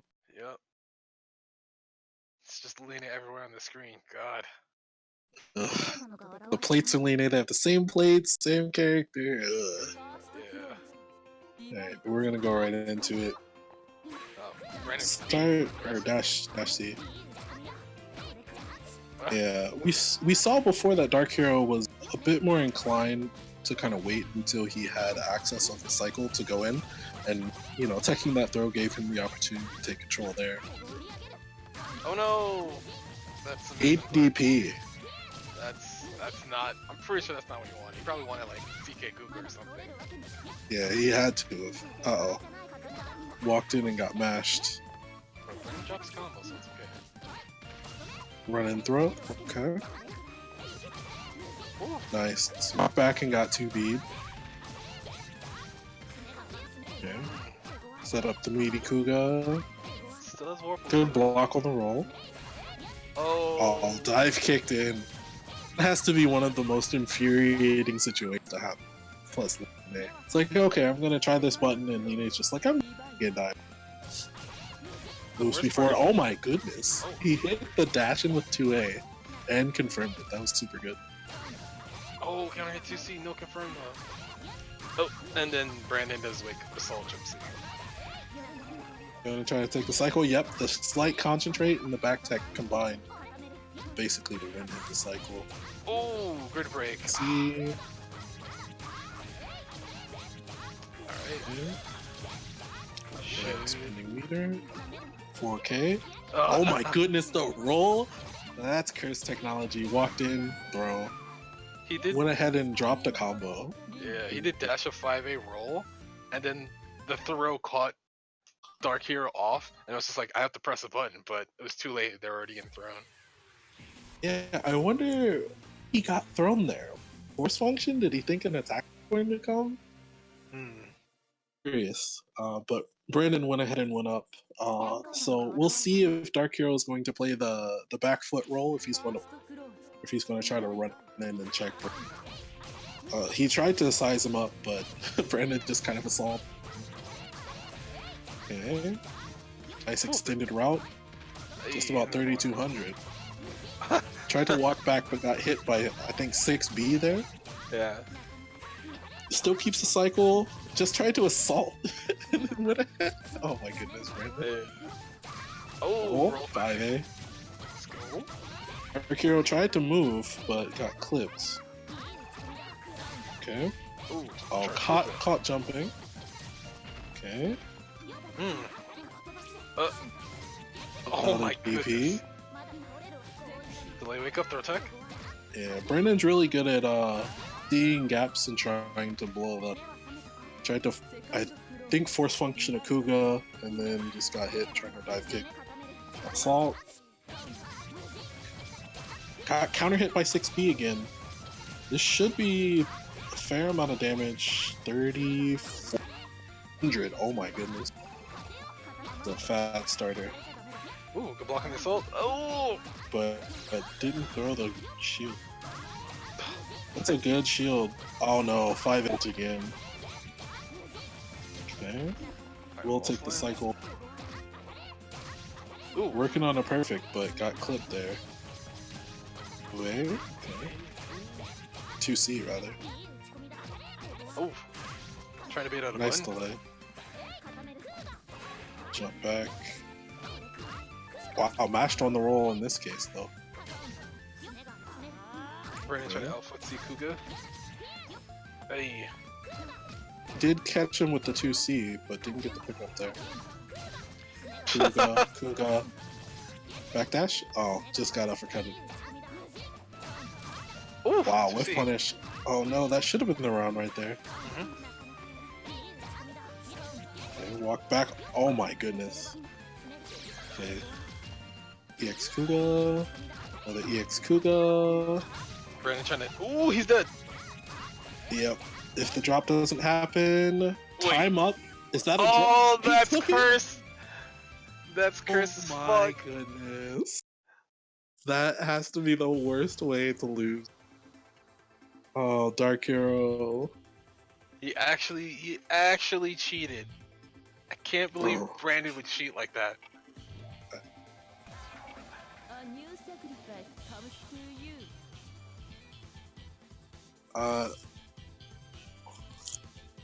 Oh, what's I it called? think Dark Hero, I want to say dropped one combos and then successfully threw, I think in the first game, but he was basically on the back foot the entire set after that. Unfortunately, got timed out at the end. That's the worst way to lose. I agree. It's like, oh, Especially- sweet, I got the hit. Yeah, you get the hit and you're just like, okay, I can probably kill before the time runs out. I have to spin any meter. I can keep everything. And then sliver of health getting timed out by this crazy... I feel for you. Thank you for playing Dark Hero. Congratulations. What the brackets looking like. Go ahead and check. It's cool. Okay, cool. So now we have And Hiko. defeated Luna. Oh yeah, Axon beat Luna, so now Axon will have to play Hiko. So hopefully those two will be ready to play as soon as possible. Yeah. So Brandon won Vorpal 7 times here. Wasn't grid broken at all. Used CS slightly. Brandon definitely was able to milk throws, I think, second, first. Both had a couple drops here. Oops. I don't want to call that clean way that Brandon did that, but I guess otherwise we'll call. But saying normative and Brandon, and this kind of gives me. A new sacrifice comes Well, to you. let's go ahead and wash that down. Move on to Axon versus Hiko. So we'll have Wagner on one side. Not entirely sure what character Hiko is playing yet. Masamune is waiting on the other side of that. So I suppose we're on. Alright, everything's being run according to plan. That's nice. So hopefully we can get these next few matches going. Oh wow, we were pretty far ahead with most of the other matches. Yeah, I think aside from Hiko and the awesome like triangle, we basically have first final for that. Run Hiko Axon, Masamune versus the first finals. Losers finals. Losers semi. Brandon moved on to top 4. Still going to see who's going to join. I think I would wager that it's likely to be Masamune. Anything can happen.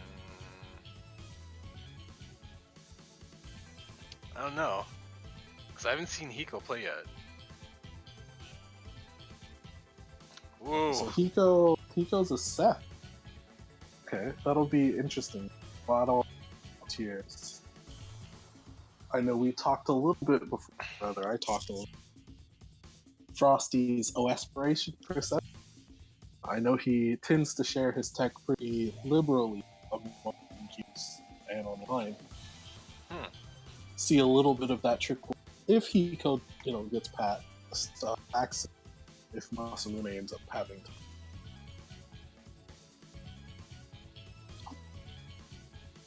I wonder how familiar Accent will be seeing that short.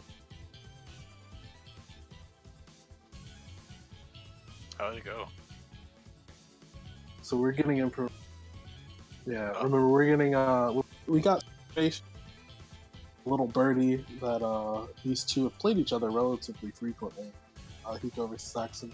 Not entirely sure how those matches have gone, but we might see some more nuances that you wouldn't typically see in a set between those characters, especially if they're familiar with their tendencies.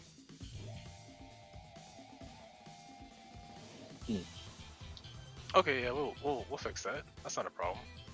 Just let us know. I'm not looking at the chat, by the way. I don't have the chat in front of me, so it's like usually when that occurs, I would prefer if someone either DM'd me or production lets me know, because they're the ones who should be seeing chat to see if any misinformation is spread. Yeah. So we got some information that you will change and call and refer to Hiko as she. Yeah. This was information that we just got. So she'll be playing Axon soon, presumably, or are they already playing? Alright, cool. So we're on standby here. Looks like we're waiting for everybody to join.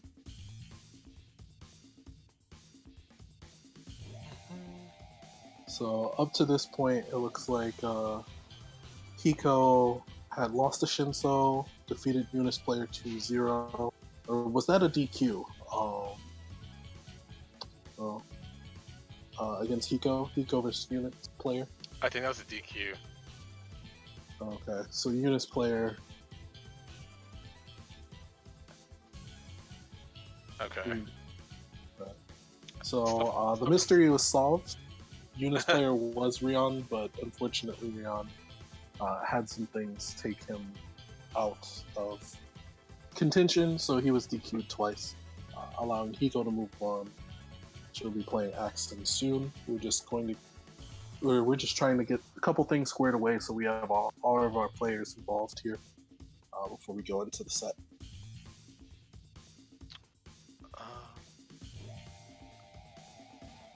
So we're working on things. Production's hard at work.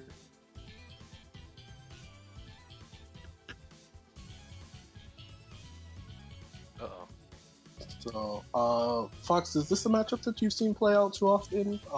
Seth versus Wagner? Not in America. I see it more like in Japan. Mm-hmm. So whenever there's a couple of Wagners in Japan, Hishigato went back to Nanase. But when he did play Wagner, it'd be him. It's like him, Boogie, and one other Wagner, and it'd be like Ohuto. Who's the two other Seths? I know Ryo. I think. There's so. Like a black and a red one. That's the Osakan. Yeah, there's Ryo. I feel like it. Yeah, Ryo, who is in Osaka. That's who would be around Kishi. Obviously, there's Morio. Excuse me, Morio. Not. Yeah, Morio Seth is in that area, and I know Morio also plays occasionally around where Peke plays, I think. But we're gonna go right into it. Hiko. Oh, I do remember. Names are switched. Hiko is player 2 side. Yeah. Axon is player 1 side here. Okay, I've seen Hiko play before. I'm pretty sure on Netplay. It was a while ago, but they use this color. Okay. Okay. So hopefully, oh god, that was an interesting attempt to call out. So I think production basically told us that Axon and Hiko had played each other before, and that looked like a situation where Axon was familiar that Hiko was going to opt for that. Up to this point, it's interesting that Hiko has been choosing to do dive enders. Oh, Yeah, instead of not just... dive enders, but like the axe kick ender, Mhm. going for Oh, extended routing. Blocks a DP, so a very solid first round for Hiko. Meter advantage slight to Hiko as well. wow, that 2B Si- counter poke. yeah,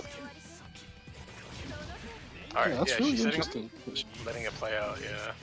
Mhm. I guess she's comfortable with that route. Oh wow, that worked. Ooh, Command throw, running command throw. That's an input that I don't do very well. Okay, spin the meter. orb setup. I'm gonna lose. Oh, doesn't matter because Hiko gets dash up 2B. Yep. That is a low. A lot of people don't think that's a low, but it is. And I think we saw 2B like the literal vorpal cycle, but the attack cycle before that, we saw 2B, I think, defeating run up like dash 2B or like dash 5B. Since 2B is 6 frames and one of the fastest buttons of that class in the game. It's a little bit on the short end, but still more than enough to hit you with. I've been clipped by that move more times than I want to admit. I mean, most people get hit by 5cc, so I don't think they would feel too bad about that. First meaningful hit goes to Hiko again. Oof, too early on that throw. C. Oh, Nice mash on the 2B, that's 9 frames. Another really fast button for its class. ooh, Ooh, yeah. She's having fun. That's that stuff. It's like you get out. Oof, yeah. reversal 623C. And CS at the end. That's interesting. It's not very often that you get to actually do round in CS. But that was a really good footsie interaction. She whiff punished Wagner's 5B with dash B. Like right at the end, that was super good. Okay, orb crossed up behind, still got the throw. 2B. Match 2B. Are we gonna have this another round in with the perfect? Yep, CDO. Command Dive. throw, and there it is. So Hiko takes 4 straight rounds, and I mean, that's what happens when Axon you're out fighting of the against Seth. tournament. So Looked like good. Axon had idea at the start. Tried to challenge the up back with running J charge C, but was outmaneuvered, and basically Hiko just ran with it from there. So I have Enkidu versus Seth. Hiko will continue and stay on to play Masamune and Ninja. The winner of that will run into NYCZ. So, thank you for playing, Axon. Congratulations on 7th this time. And then we'll go into our next round. We're just waiting on Masamune at this point.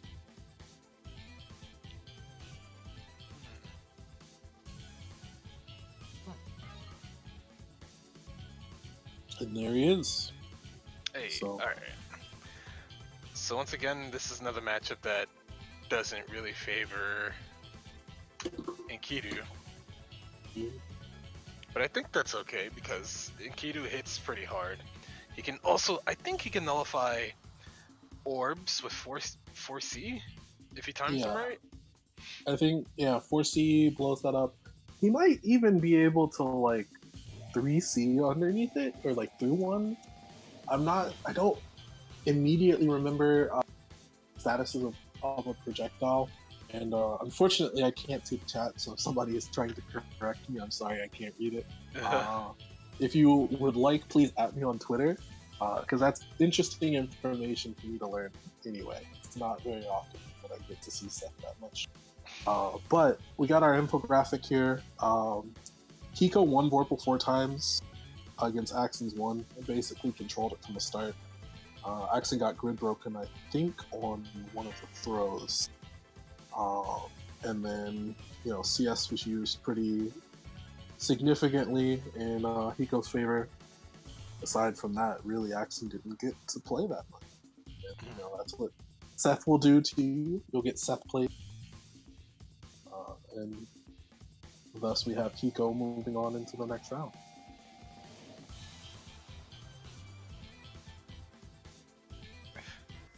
So Enkidu versus Seth is a matchup that I haven't seen super frequently. I know through talking to Takashi, he's not the biggest fan of the matchup. The second to last time, hold on, how long have I? Yeah, the second to last time I was in New York, when I came over for April's Super TSB, I know TTK versus Takashi. Oh shoot, looks like we're gonna go right into that. I'll finish the story a bit later. Okay. Hey. Up back, up kicks trying to challenge the dives. Oof. Hey, 5cc. Didn't delay the 6C enough to have Enkidu fall into that. That's a new kind of trap that I guess Neophyte. Well, I don't want to call Hiko Neophyte, but that. Oh, okay. I thought there was going to be a pickup off the up kicks. So the up kicks do have diving ball. So that's a specific matchup wrinkle that Masamune is trying to use against Hiko. Oh. Dive kick. Yep, got clipped by 6-6B. That will go into this route. Taking the round. Masamune has a lot of meter on his side. Oh no, walks in with the Rekka. Full corner carry and almost 3.5. Hiko will basically eat a third of her health. Got hit by 6C. Up back. Oh! Yep. Counter hit. Oh no. That's it. Oh wait, no. IW'd. Never mind. Yeah, could have IW'd or there we go. Up kicks. EX. That was a very fast round.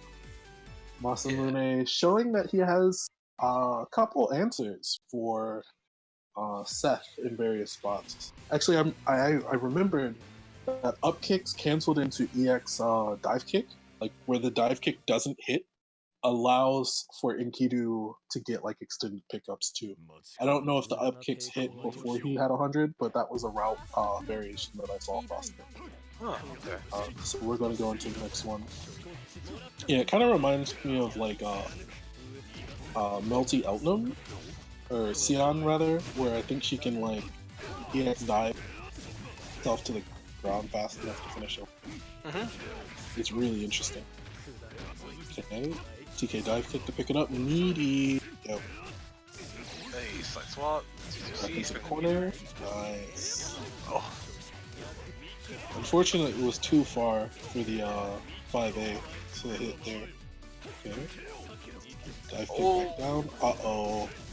Orb set in your face will get you killed. Not sure. That maybe that was supposed to be dive or DP. I'm not sure.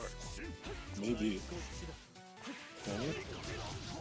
Oh. It looked like he tried to anti-air with something, but Hiko was able to sneak through. Up kicks into the dive. He wasn't quite ready to pick that up though. Oof, dash up 2A. Maybe he didn't account for Hiko getting hit by that. Jumping in. Oh. Okay, so let's see what Hiko can do with this. This can stretch into a round. He has the meter. Oh. EX dive. Oh no, that had to be a run. Good command grab, yeah. Up, no. Up, EX? Nope, no meter for it. Walk up. Oh no, got grid crush. I don't think that this will kill. Safe jump setup, but this will. Oh, Masamune, unfortunately, well, fortunately for him, excuse me, Masamune able to stretch another disadvantage situation into his favor, and Hiko will also be out 5th. Thank you for playing. Hopefully we get to see you at the next Unis Netplay Road to EVO as well. With that said, we have Masamune moving into losers semifinals. But I believe instead of playing this, we'll have our winners finals to play of Dual Seeker versus Shinzo. This should be a 3 out of 5, right? Okay, got word from the production staff. So winners finals of these events will still be 3 out of 5. Okay. Technically, I could have confirmed with our bracket situation here on Battlefy. It does tell us that it's best of 5. So, shout outs to Battlefy, giving us the lowdown. We don't always have to ask production about these things.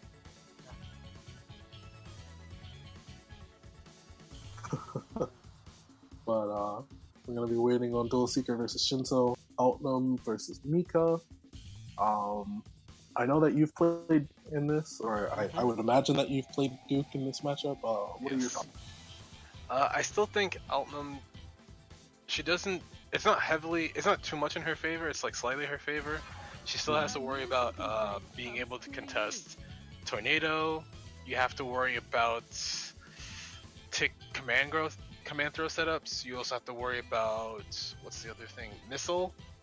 If you shield missile properly, and she tries to go to the other side of the screen without using EX, I believe you can time 2C properly to punish it. But then Really? Mika, yeah. But then the thing is, Mika has no dash startup, so if you try to counter poke with 2B and she frame traps you, she can just like run up 5B you in the face and get a fat confirm. I wonder if Mika tries to escape and you have 100 meter, if you can like input reverse input like you're going to sink if she stays in front, so that you can actually shoot her on the other side if she tries to stay you for a pickup. That might be pretty interesting for Mikas who like to go up and like around and then escape so you don't anti-air her. I've been thinking about that. Yeah, I should test that. That sounds really good. If I have meter, that's a really smart meter situation.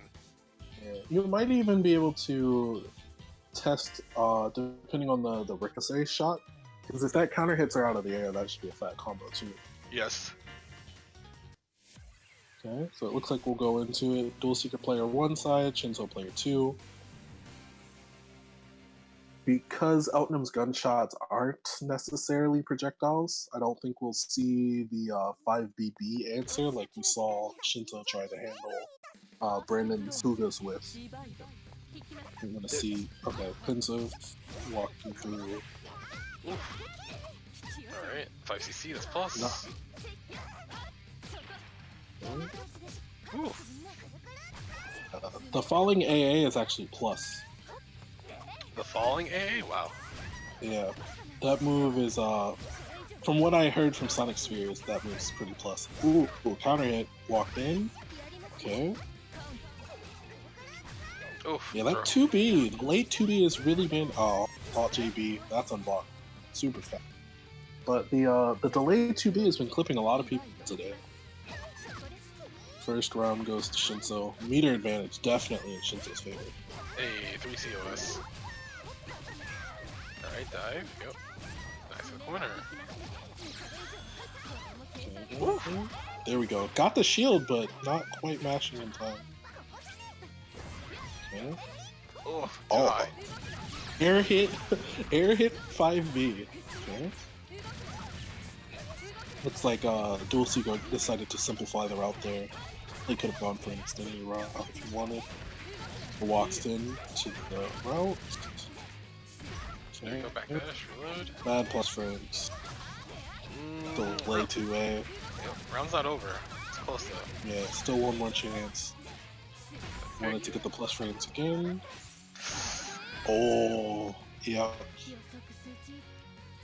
Neutral jump, 2 on 4B. Uh-oh. Alright. So, Dual Seeker is notable for using dive kick in those situations. It really like kind of freezes you for a second. But Shinso taking control at the start here. Oh, he almost got the punish on that. Okay, CS the situation. Walk in. Oh no. Okay. Wow, he wasn't able to tech. That wasn't a red, so he wasn't thrown out of that. Suika would like to say that's 2 push-ups there. Throw. Oh no, got hit by the drop kick, and then thrown again. That wasn't another one. That was not a red throw. He just ended up getting. That's a gold throw. Not ready to tech that. I like Shinso's choice in trying to 6-6C. Like it's dangerous because if it's shielded, like you don't even get to CS. Like you're just kind of screwed. But it is as fast as the other overheads, like in the game. I think it's like 26 or 27. The only problem is that it's very distinctive. But if you get hit, like you kind of get melted too. He ended up dropping that combo, but that was a good tactical choice. Well, let's see what Dual Seeker's going to do. Running in. Ow. Okay, that's the first time that I've seen the sync pass through like that. Yeah, me too. Nice pickup from Shinso. Alright. 800. Ooh, it's rough. JB. Tornado for a frame kill, but still got matched. I think maybe he was expecting that to actually hit. Nice delay tag. Transmeter. Yep. Nice DP. Alright, stagger. Ooh! I like that. It was almost a good backdash, but he got caught at the end. Okay. So let's see. Oh no! Charge C coming in. Should be And the end that of the round. should be the round, yeah. That jump forward on wake up when he recognized there's no meaty, that was really smart. Yeah, that was super smart. He spaced him out, but Outnum actually has a little bit of problems from that way. She was already committed to doing a gunshot. Alright. Oh, didn't get counter hit on that stagger. That ended up giving Dual Seeker the cycle. CS, yeah, not on that.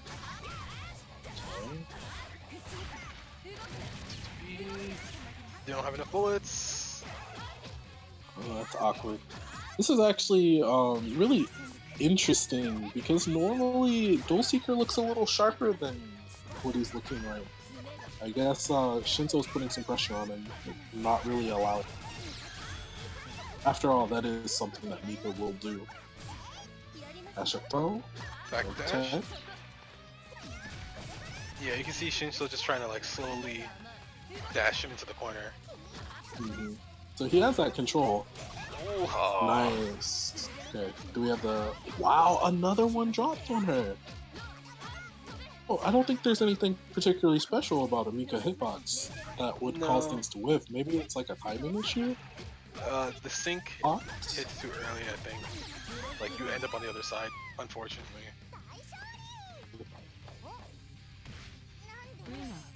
Mika.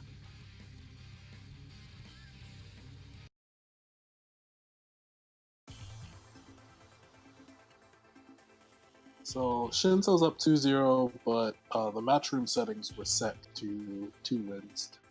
We still will have to play. New sacrifice comes to you. So they're gonna go into it. Maybe Dual Seeker's going to take half of a second. He's one of the proponents as well, much like me, or what I try to tell people. You know, if you're a little bit frazzled, go back to character select. I mean, you were forced in this situation, but he is definitely a player that decides to take a quick break. Okay, let me think about this, see what I need to do. And for those of you at home, much like us, we're at home, actually. If you're getting frazzled, go back to character select. Take a breath. Don't just run into games. You want to make sure that you can collect yourself as much as you can. Even if you don't have any additional information, you just want to calm down. And hopefully not get slayed on like Shinso did to Dual Seeker at the start. Unfortunate drop here. Shinso dropped with his own nice tech. Assault slapped in. Okay. Yep, there we go. But then immediate backdash from Shinso. Yeah, he's just trying to space out that splash to hit meaty in the last active frame. Okay, we'll see. Has to be careful. Shinso has 4. Ah, 2A. Whoops. Oh, more Mika missiles. That's a Oh low. my goodness. Okay, yeah, tried to, but Shinso backdashed. That was a good late shield. Forced a guard shield off the JC, so he was able to shield the 6-6B sliding into the DMs yet again. That was inbound. That's interesting. Nice EXDP. So Shinso on set point here. Nice throw. More staggers. 2 ways. Hey. The roll through got her to whiff, and then it looked like she was hitting another button. Unfortunately, got hit by the 5BB here. That is just about 3K. Oh my goodness. Oh my goodness. Oh, but then use the Good player setup. bounces. Yep. Had to be a little bit more careful about that. Nice. Whoops. Well, still got the reload. Aye. No. Still got tossed. Yeah. That's one that you cannot take. And Hey. then 6-6B into Tornado. So, Dual Seeker definitely was not in control. So trying to get. It was a little ironic too, considering that like I think a lot of typical round start relies on gunshot. I don't know if a slide to get under gunshot, but I would have liked to see him kind of get some more. Yeah, I agree. Don't get to control space as free as you're trying to. You do still have. Go ahead. Because yeah, when you're trying to control space against Mika, you have to worry about. A lot of people are worried that she'll just either tornado or missile around whatever you're trying to do, and also her charge jump C lets her float in the air a little bit. Because when you do the charge portion, she doesn't immediately fall. She kind of just like drops it down on top of you, but then she's still hovering above you. So Yeah. those interactions can be scary because if you get hit by it, then she'll net nearly 3k off of that, and good corner carry. Yeah, and I think Shinso, excuse me, I want to say Dual Seeker a little bit more jump, and that just him to fight it. So I think that might have been kind of he'll wait for you to kind of do stuff, but Shinso does not have that compulsion. He's Mika, he wants to get in your face, start smack. Like, if Dual Seeker does get back, I'd like to see him try to push the pace. The drop certainly didn't help on either side. Shinso had 5, but I want to say Dual Seeker dropped a few.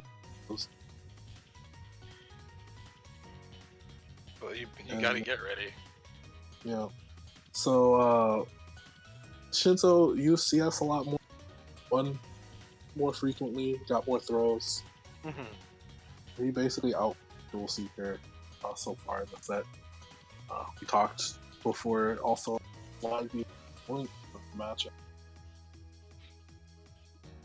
I guess soon we'll get maybe started, but soon we'll get Brandon versus Master Ninja. This will be 2 out of 4. Right. With the set after that being 3 out of 4. On our end, we're waiting. We'll see production to switch on through. Doesn't seem like it immediately.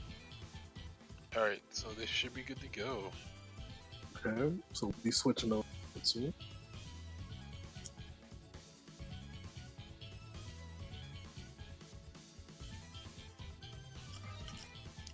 It might be net.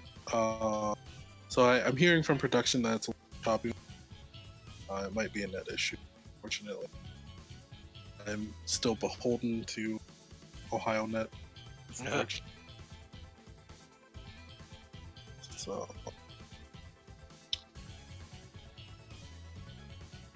alright, so it looks like we're just about ready. Just have Elemental switch over for Brandon to be able to join in the lobby. And we're good to go. Versus Line. They're one side. And Ninja.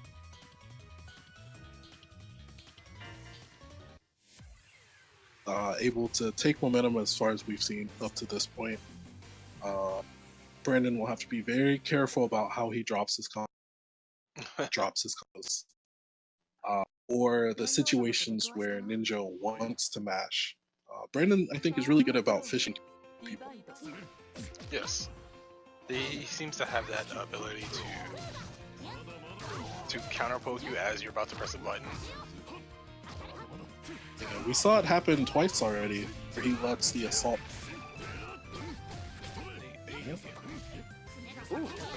Off the backdash with that. Wow! Oh my goodness. ADP. Didn't quite get the full pickup though. Used. Nice throw. ADP? Oh, no, cancel. Alright, make it plus, yes. Yeah, ninjas. Just double backdash.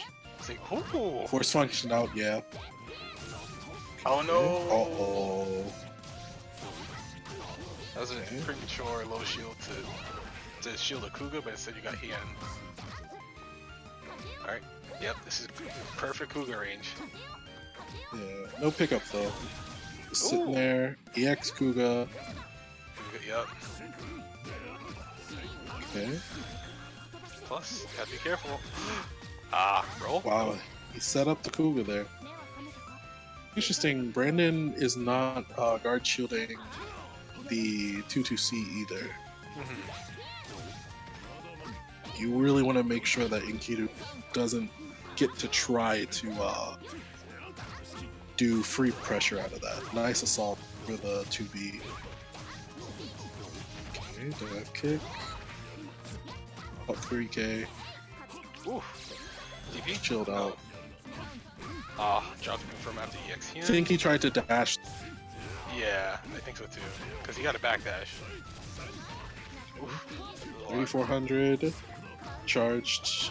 Nice. Oh, he whiff punished the T. That was very good spacing. Oof, that did so Kick much. loops. Dylan, wake up. Uh-oh. Yes. 2A. So Red it looks Peter. like Masamune will get another round where he's kind of on the back foot.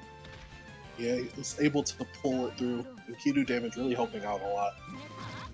Versus one round. Hey, Brandon that has the kick. meter. Good footsies, dive kicking with the 2B. Spin the meter, go. That's about 3,700. Throw. Oh, 2B kind of Oh, side swap, no? Oh, there it is. And then wake up assault. that jump. assault, we talked about it. He's been doing that way more lately. He used meter, so the next hit should kill. Oh, Oh no, grid break. And that will be it. So, was able to steal that momentum with that assault J6C, or say J6B rather. mhm. +1 on block, so you have to shield it. Yes. But then most there's a good chance that you're trying to do like a 2A or a 2B anyway on wake up, and if you're not timing that correctly, it just counter hits you and she gets a whole confirm. Yeah, and you don't want to like immediately exchange either, because like Lina is just like, oh, if I don't do this, I'm just gonna throw in grid break you anyway. So we saw the footsie interaction with 5C, new buttons. Let's see, yeah, Brandon running in with 2B, counter hit, didn't quite get the pickup, runs in with 5-8. Throw. Oh, delay assault. Brandon has the advanced pickup here. That's a lot of damage. 3,500. And he still has Oracle too. Oh, he ran in. I actually would have thought that Brandon would go back. Yep. So now he's controlling that space. And Kidu has the cycle. Yeah. Oof.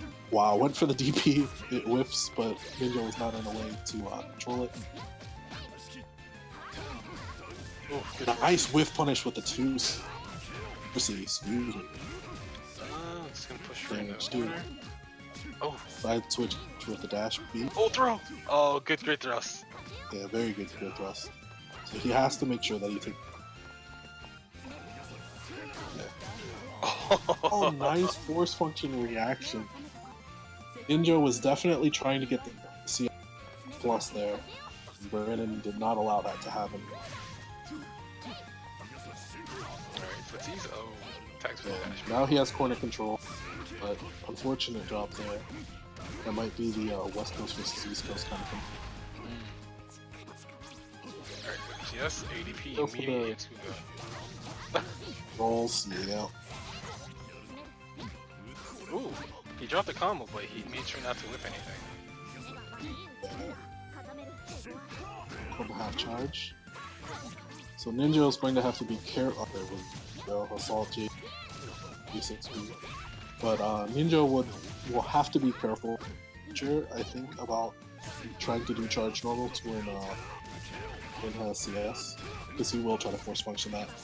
But Ninja's getting really close to the block. Delay Rekka.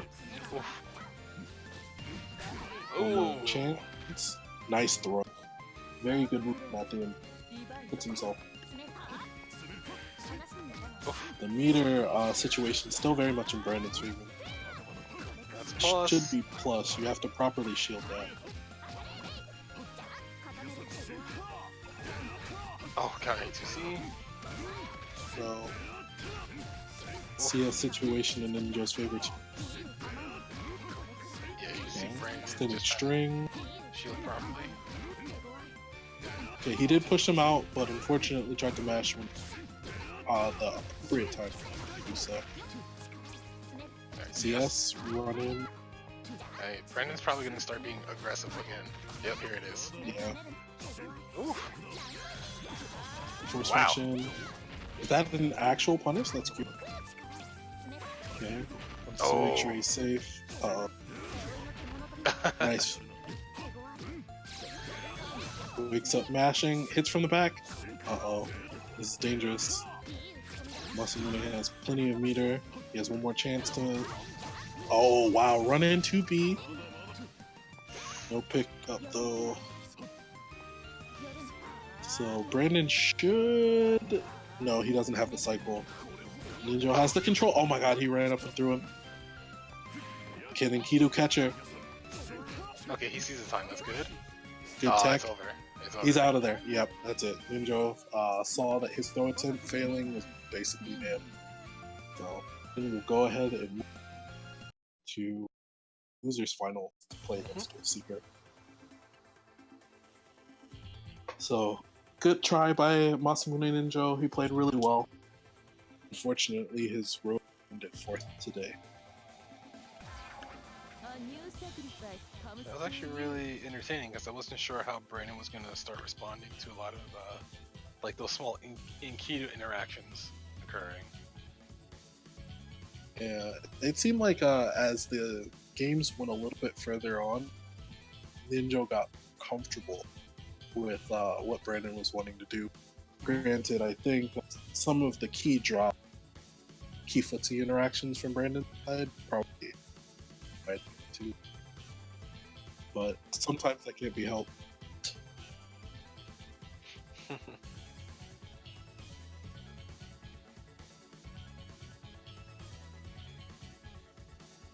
Yeah, so this is oh okay, so we have our infographic here. Brandon won Vorpal 13 times in that.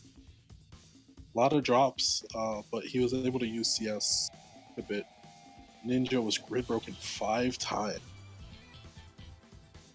I think most of them were kind of like delay assault situations. I know he got a shield throw.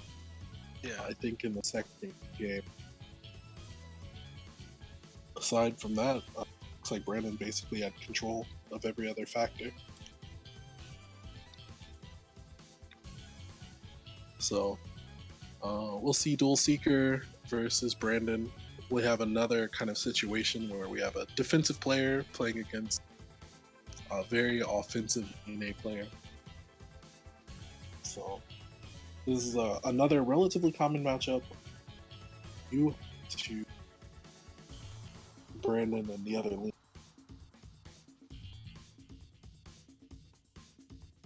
Wonder if you have any insight on.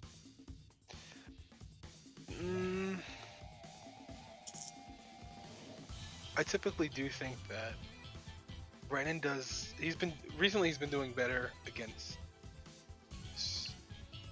a lot of Eltnums as of late. I don't know how it's been with him versus Magnets.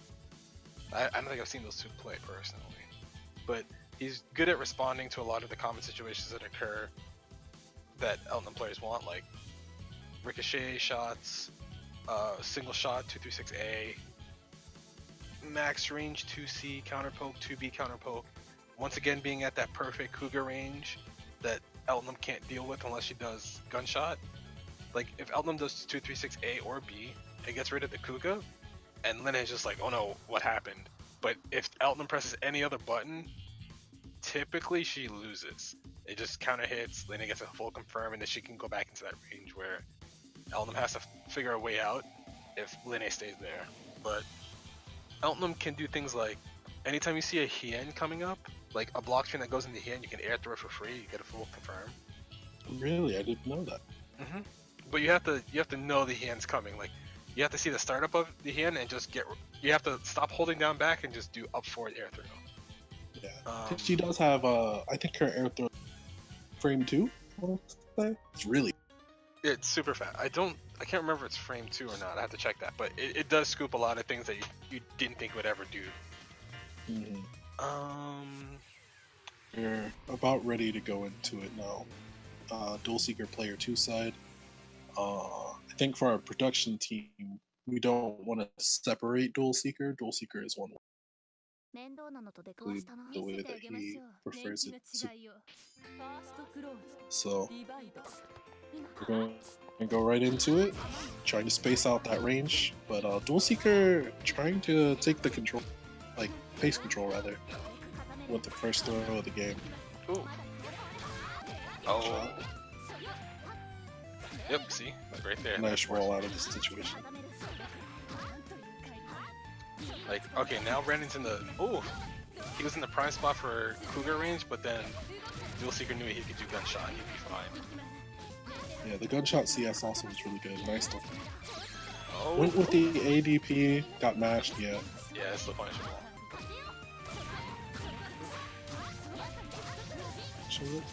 Ooh, Assault JC coming. Let's see what Brandon's going to do. He has a CS situation. E2 A. Alright, assault. Ooh, wake up 5 Yeah. Wow, got BDP'd and then thrown. So that's 3 throws for Dual Seeker. He's mixing in the assault. Yep. Other throw, waited on the Brandon's definitely getting thrown quite a lot. So. Is he going to try to it looked like he was attempting to do the VO setup, but he didn't get the charge. The Kuga. Alright, Dual Seeker gets the enhanced bullets, but doesn't block the veil off. Alright, Brandon gets the Now light. Brandon's time. Oof.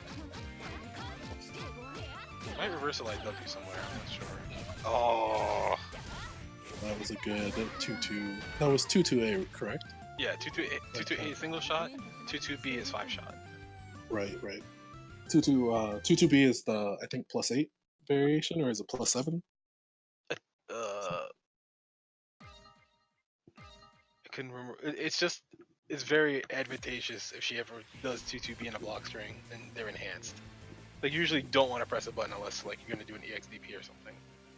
Yeah. That situation, was that the setup that we saw earlier, where he did 236A into slight delay 2-2A to get the Yes. counter hit? Mm-hmm. I want to say that was it, yeah.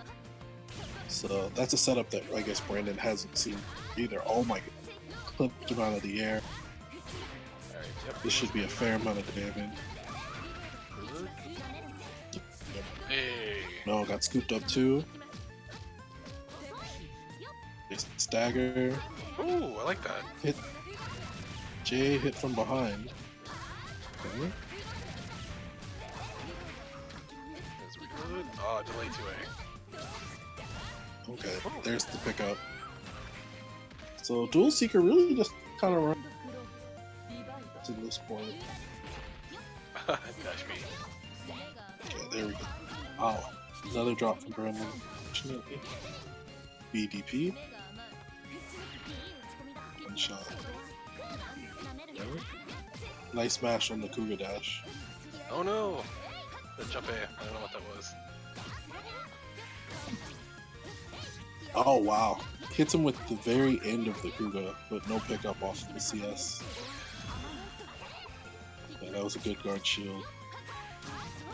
Roll into assault. This won't be a whole lot of damage. Nice roll, 5A. Oh. Okay. Wow, first tech from Brandon here. Ended up hitting him the cycle. Good throw. Ooh, counter hit 2. Normal hit 2C. Dive kick. Counter hit. サードクローズ He caught him doing something. Okay. Ooh, Nice yeah. run in. That was very good. That's another thing about this matchup is if you miss space gunshots and Linnea's at the range to run immediately after, she can whip punish you as you're recovering.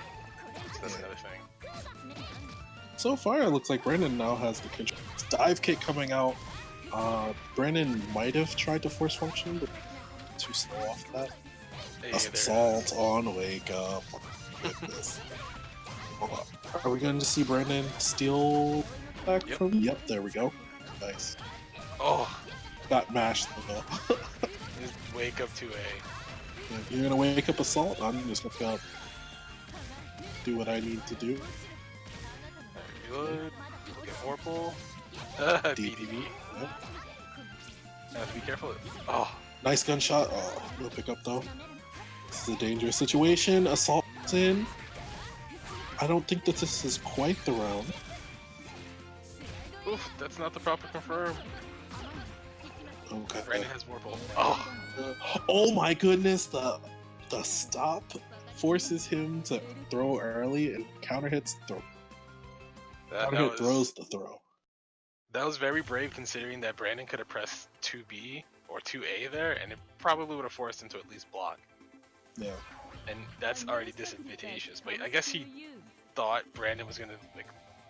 Yeah, it's yes, two. it's 2. It's only 2 right now. Dual Secret needs 1 more.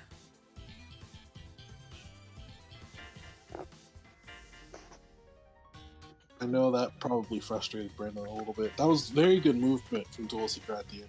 Up his dash and check on the situation. Brandon definitely wanted to do something. And the thing he ended up goading out of Was a throw, unfortunately. Seeker has 1 more before he can potentially go and meet Shinso. Okay. So already I like how there's kind of spacing Brent.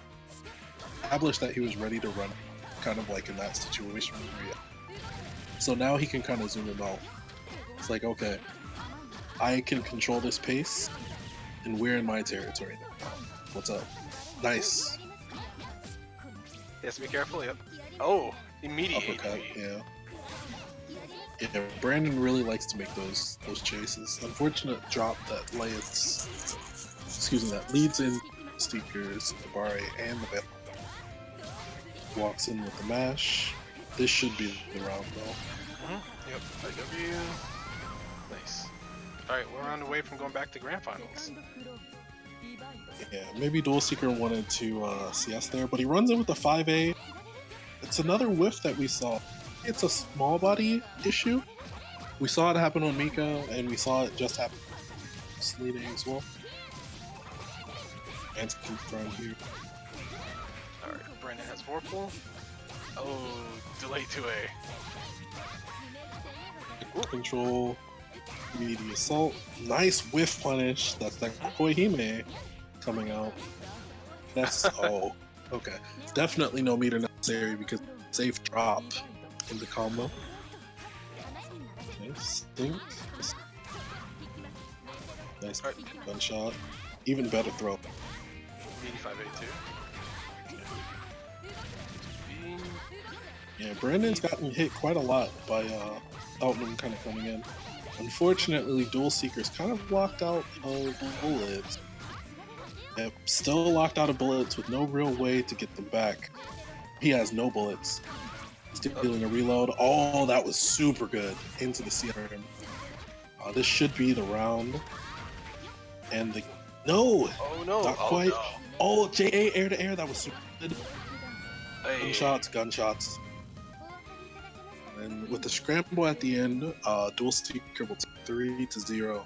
That was a very smart JA that Brandon decided to do, but unfortunately, yeah, the drop off.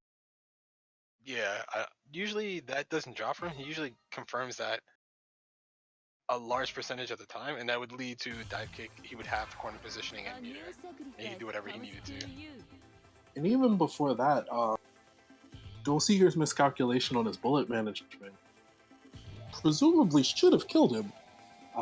That was very good of him to navigate the situation, stealing stealing things back with a reload immediately into a gunshot that led into the situation, forced the scramble. Okay. Congratulations to Brandon. Good stuff, Brandon. I need to step away for 2 minutes, but you can still continue on without me. So I'll be take it right up back. for now. Yep. So we'll have Dual Seeker and Shinzo, a rematch of the final. From the previous set, we had Dual Seeker winning Vorpal and Brandon getting grid broken quite a lot. I know Dual Seeker had got them 3, sure. I know at least early on, Brandon was getting. It wasn't until about game 2 that he was teching some of the throw situations that Dual Seeker kind of provided for him. But the drop in the 4 drops in the drop category probably was Brandon's biggest detriment here. Once he had kind of survived the initial pace that Dual Seeker was putting out, he just had too many drops to be able to carry on. But with that being said, I think we can transition into grand finals. Also going to wait on potentially. The 2 competitors are Shinzo on their side and Seeker and Losers. Adjustment. So here from the production staff, I'll take a short break to take a trip back here in a couple.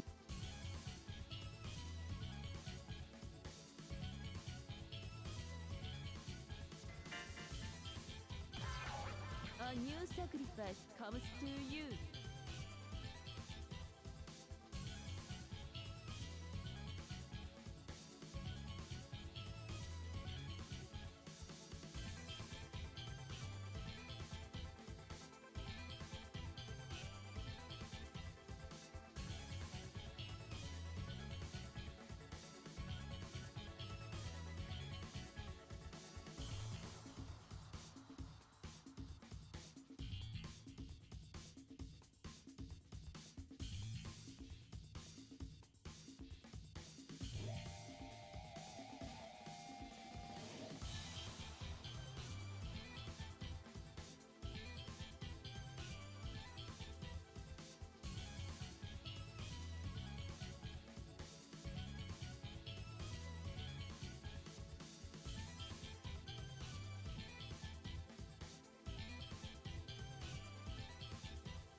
A new sacrifice comes to you.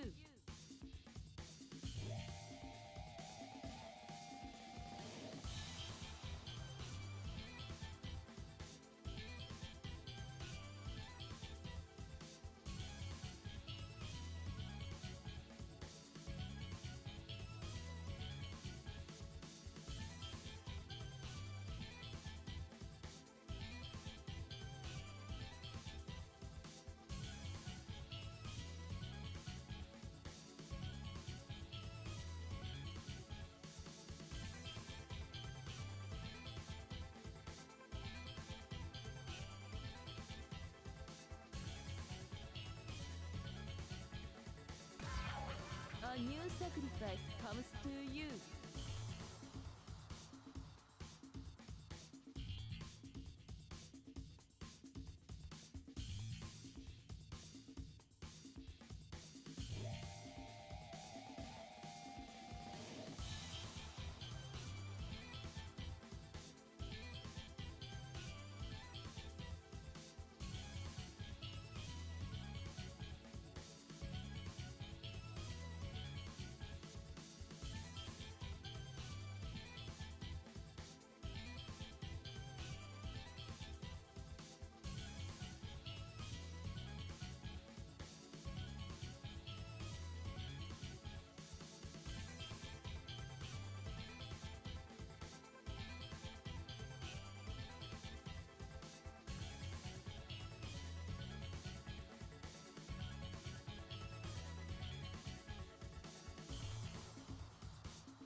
A new sacrifice comes to you.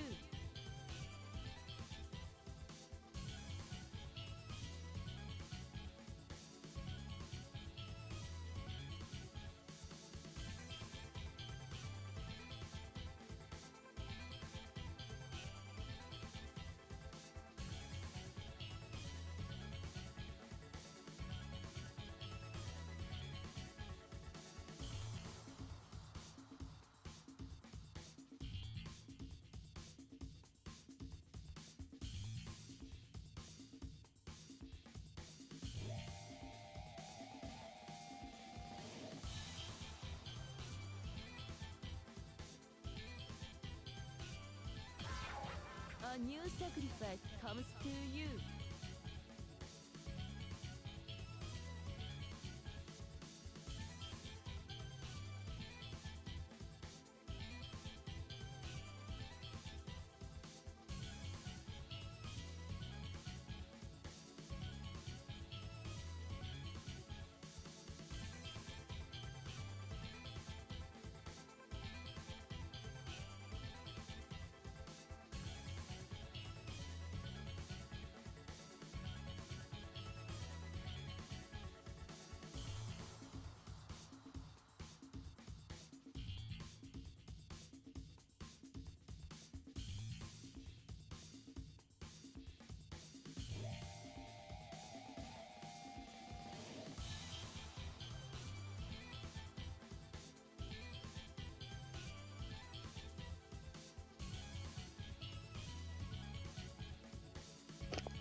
Alright, welcome back.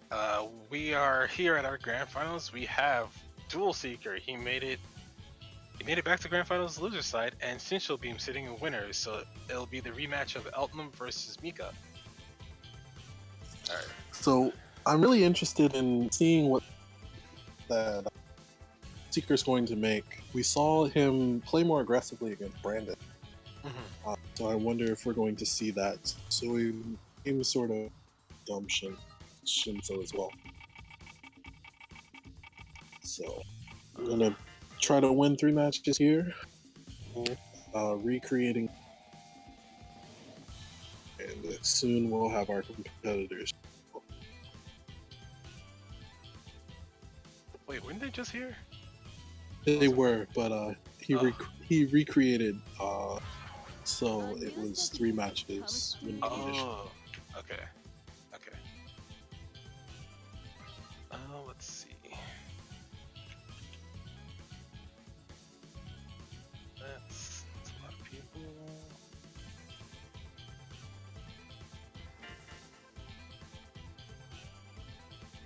It's also not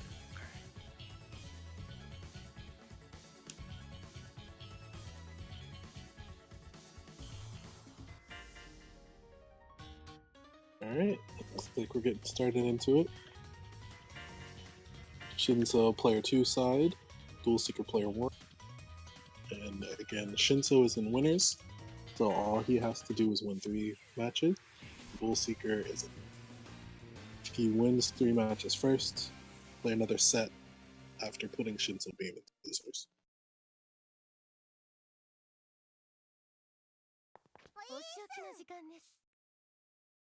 I really like this music color too. Yeah, it's pretty clean. Well, it also reminds me of like Irish Meek for some reason, so maybe that's a good thing. It has that sort of feel to it. First throw going to Duel Seeker. Nice delay tech though. Oh. Gets a 5A hit by Assault C. A lot of damage from Mika too. Okay, Tornado. Setting up plus frames. Nice delay Tornado. Caught the up back this time. He still managed to get. Oh, that was a good shield, but no punish. I mean, punish now. The throw actually managed to get there. Nice throw. Hey. Uppercut, nice. There you go. That was a good CS point too, actually. Oh, nice no. throw. Throw. It has no meter. By BB. will go ahead and 5BB out of that situation. ディバイド Oh Neither my situation goodness. still not very good. I think Shinso is maybe counting on Seeker. Ooh. Cut the combo short. Yeah, to get that advantage. Alright, mix up EX? Nope. Oh, there it is. Yeah, jump B. Uh-oh. Hey. Oh, Oh. bad situation for Dulcie. Ooh, Got the what? veil off. Baited. That'll be it. That was But clean. immediately takes the first 2 rounds straight. ウィナーミカ Dual Seeker made a good adjustment so far, but it seemed like a couple interactions allowed Shinso to kind of. That's just kind of Mika. Like, when she's in and when she's really. It looks like Shinso's pressure structure Dual Seeker and some of the other competitors. So it's going to be difficult. Going straight into game 2. ディバイド Ooh. Nice dash in. He does jump to 6-6B this time. Shot. Oh no, the high The shield. next, yeah, the next phase is he's going to have to shield that so he locks Shinso out. TP. Staggers. Ooh. A lot of threat established though. Oh. 6-6B, too short. Nice throw. Ooh. Nice throw again. There we go. Oh, too high on the assault chips. Ooh. Yeah. Can't do that. So he couldn't shield that, but he still decided to mash. Right. I mean, normal dive kick is, I think, -3 or something on block, so you lose your turn. Mhm. So that was a very smart choice. Nice throw. Okay. Oh. Looks like he was just late on coming out of the stand shield. Because he did stand up for that assault, but then he held down back and got clipped at the end. Let's make the change. They don't no cancel though. Nice. Curious route piece, yeah. 3C coming out.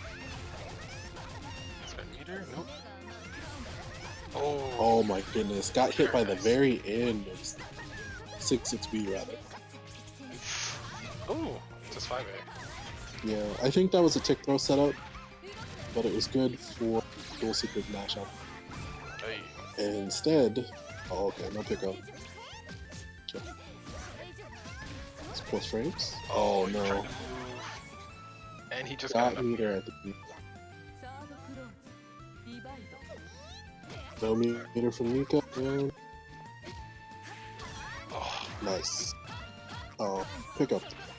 Uh-oh, that was a very good counter hit. Good tech. Tornado. That's a perfect tornado. There's no resources behind it. Guess you have to establish dominance sometime. Stun. Oh my Oh goodness. no. Flying everywhere. Yeah, so depending on the starter, there's one more. Nice smash. Did not want the 360. Oh Hey. no. That kick, You got the I whole think, is not quite. 3300 stole the tech back. Okay, still got hit by the low. You're gonna, yep, get rid of Vor. Oh. And another EX tornado. We got it. Yeah. It wasn't even normal It- tornado into EX missile either. It was just straight up EX tornado. Yeah. I think what Shinso was trying to do, force the cycle out, because he's already shown the like before C. Mm-hmm. I know at least against I think it was Brandon and Winter Semis, he woke up with 360. So Oh, yeah, that's I think right. he's just trying to like cycle people and wake to ファーストクローズ respect. So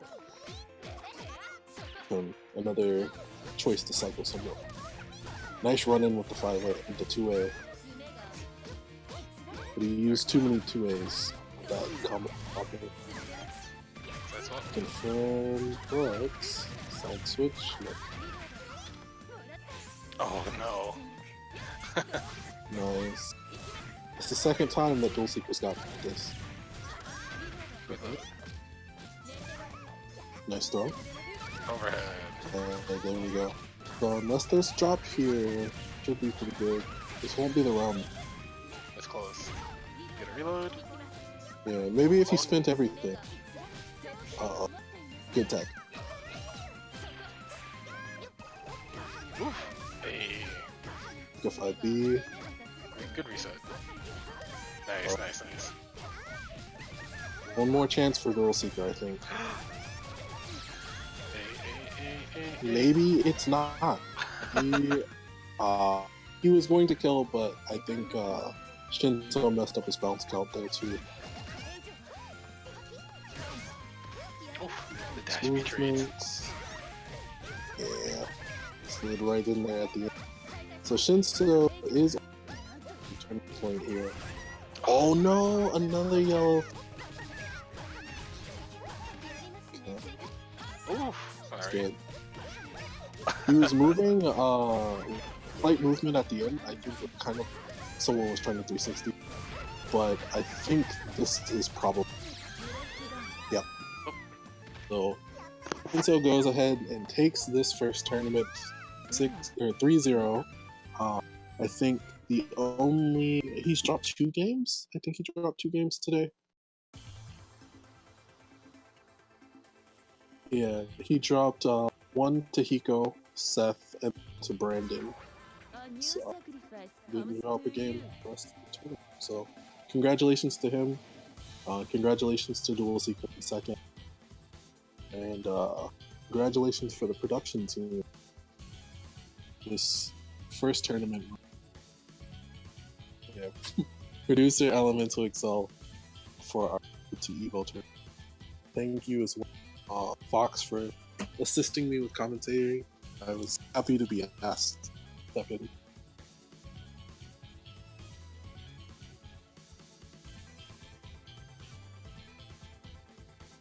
Is Fox not here? So let's see.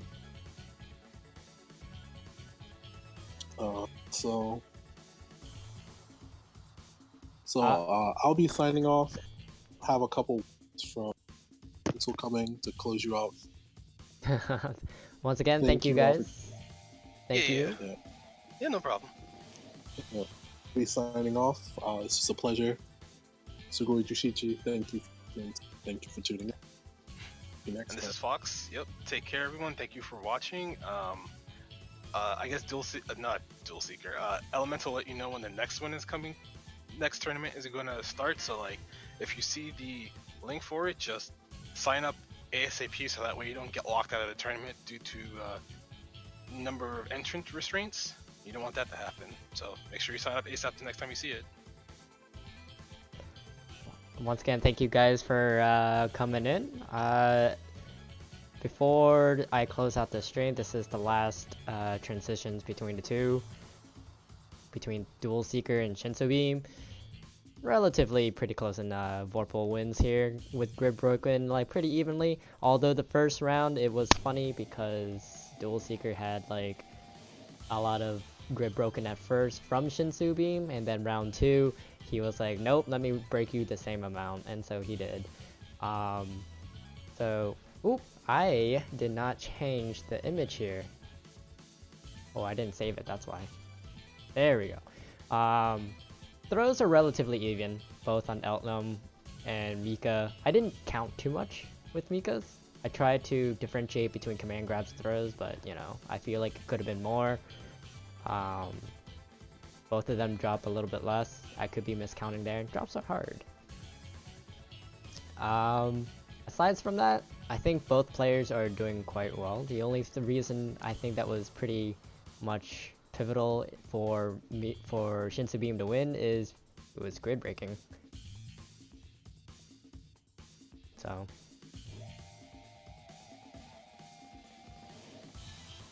yeah, that is true. If we use CS use metric, maybe it isn't so useful, but I think it can be useful in a way to see how many times they were able to CS used. So for in this case, it's like Mika or Shinsu Beam used 5 out of 7. That's like what, 80%? Close to it to utilizing Vorpal wins here. while Dual Seeker only used 50% of the Vorpal. But yeah, drops. In the next tournament, we'll do drops replacing as throw tech. CS used 5 out of 10 or CS used 3 out of 6. I mean, yeah, we can use it in that metric too. As numbers like 50%, but you know, I'm not Asian enough to calculate percentages that quickly, unfortunately.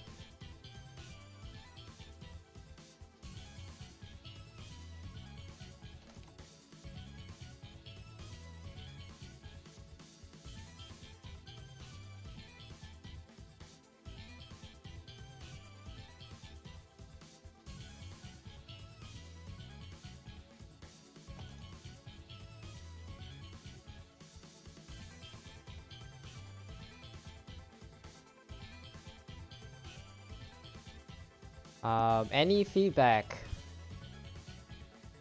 before we host this channel?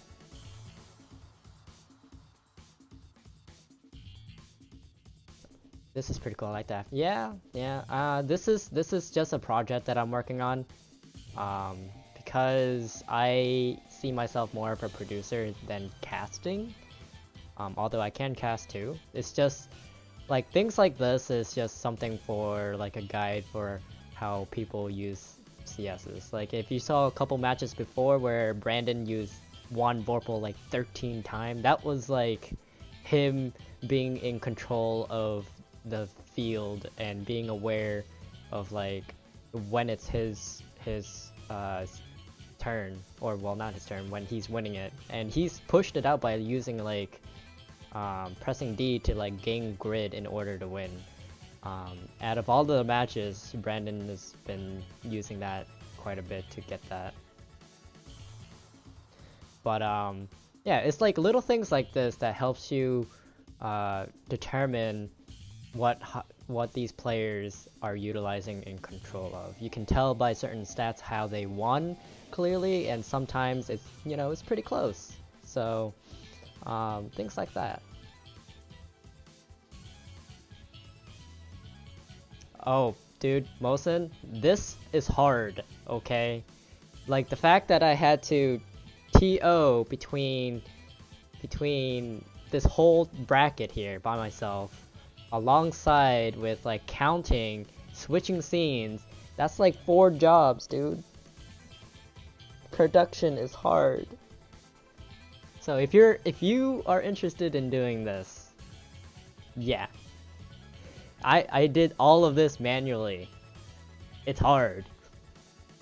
And it gets a little bit easier because like if I took out drops and put in tick throws or counter ticks, it'll be much easier.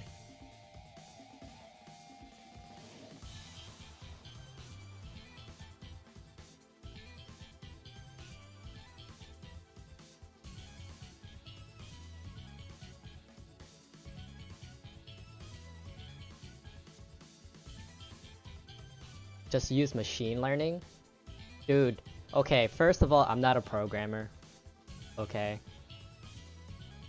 Brandon, if you can come up with that for me, for something for easy for me to use, yeah, please let me utilize that. Nah, I'm kidding. Then don't even say it. It sucks. I wish I had something like that. In any case, next week, guys, once again, next week is going to be PS4 next Saturday. So if you are interested, please be sure to sign up in Battlefy. I utilize that because you can chat with people instantly when your bracket is up and it notifies you. It's kind of, I mean, it's similar to Smash GG in a way, but I like this one better because it has more Netplay friendly sort of spiel to it. And it's in dark mode, but I don't know if Smash GG has dark mode too. But in any case, Eunice Netplay Road to EVO 2 is next week, but it's for PlayStation. So if you're on that and you want to join on this tournament, please sign up. It'll be out by Monday. Just follow me on Twitter which is at Excelsior Vindy, which is the same name as this Twitch. Also, if you guys can, please follow these two casters, Jushichi and Makoto Scrub. I'll go ahead and link their Twitter, just so you guys can straight up follow them. They did a great job. It'd be cool if you guys do that. Let me go ahead and post out their links. And then Makoto Scrub. Oops.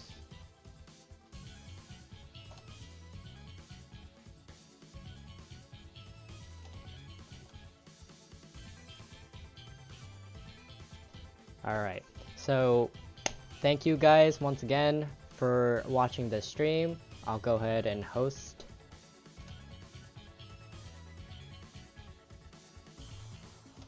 If you guys find any flaw about this stream, please let me know. Like, if it's dropping, if the quality has gotten less, those feedback will help me.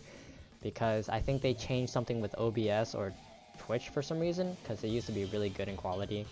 But, yeah. It's just that, you know, it is what it is, right? Anyways, I'll be hosting Drunk Suika. Enjoy his lol-tastic Vatista.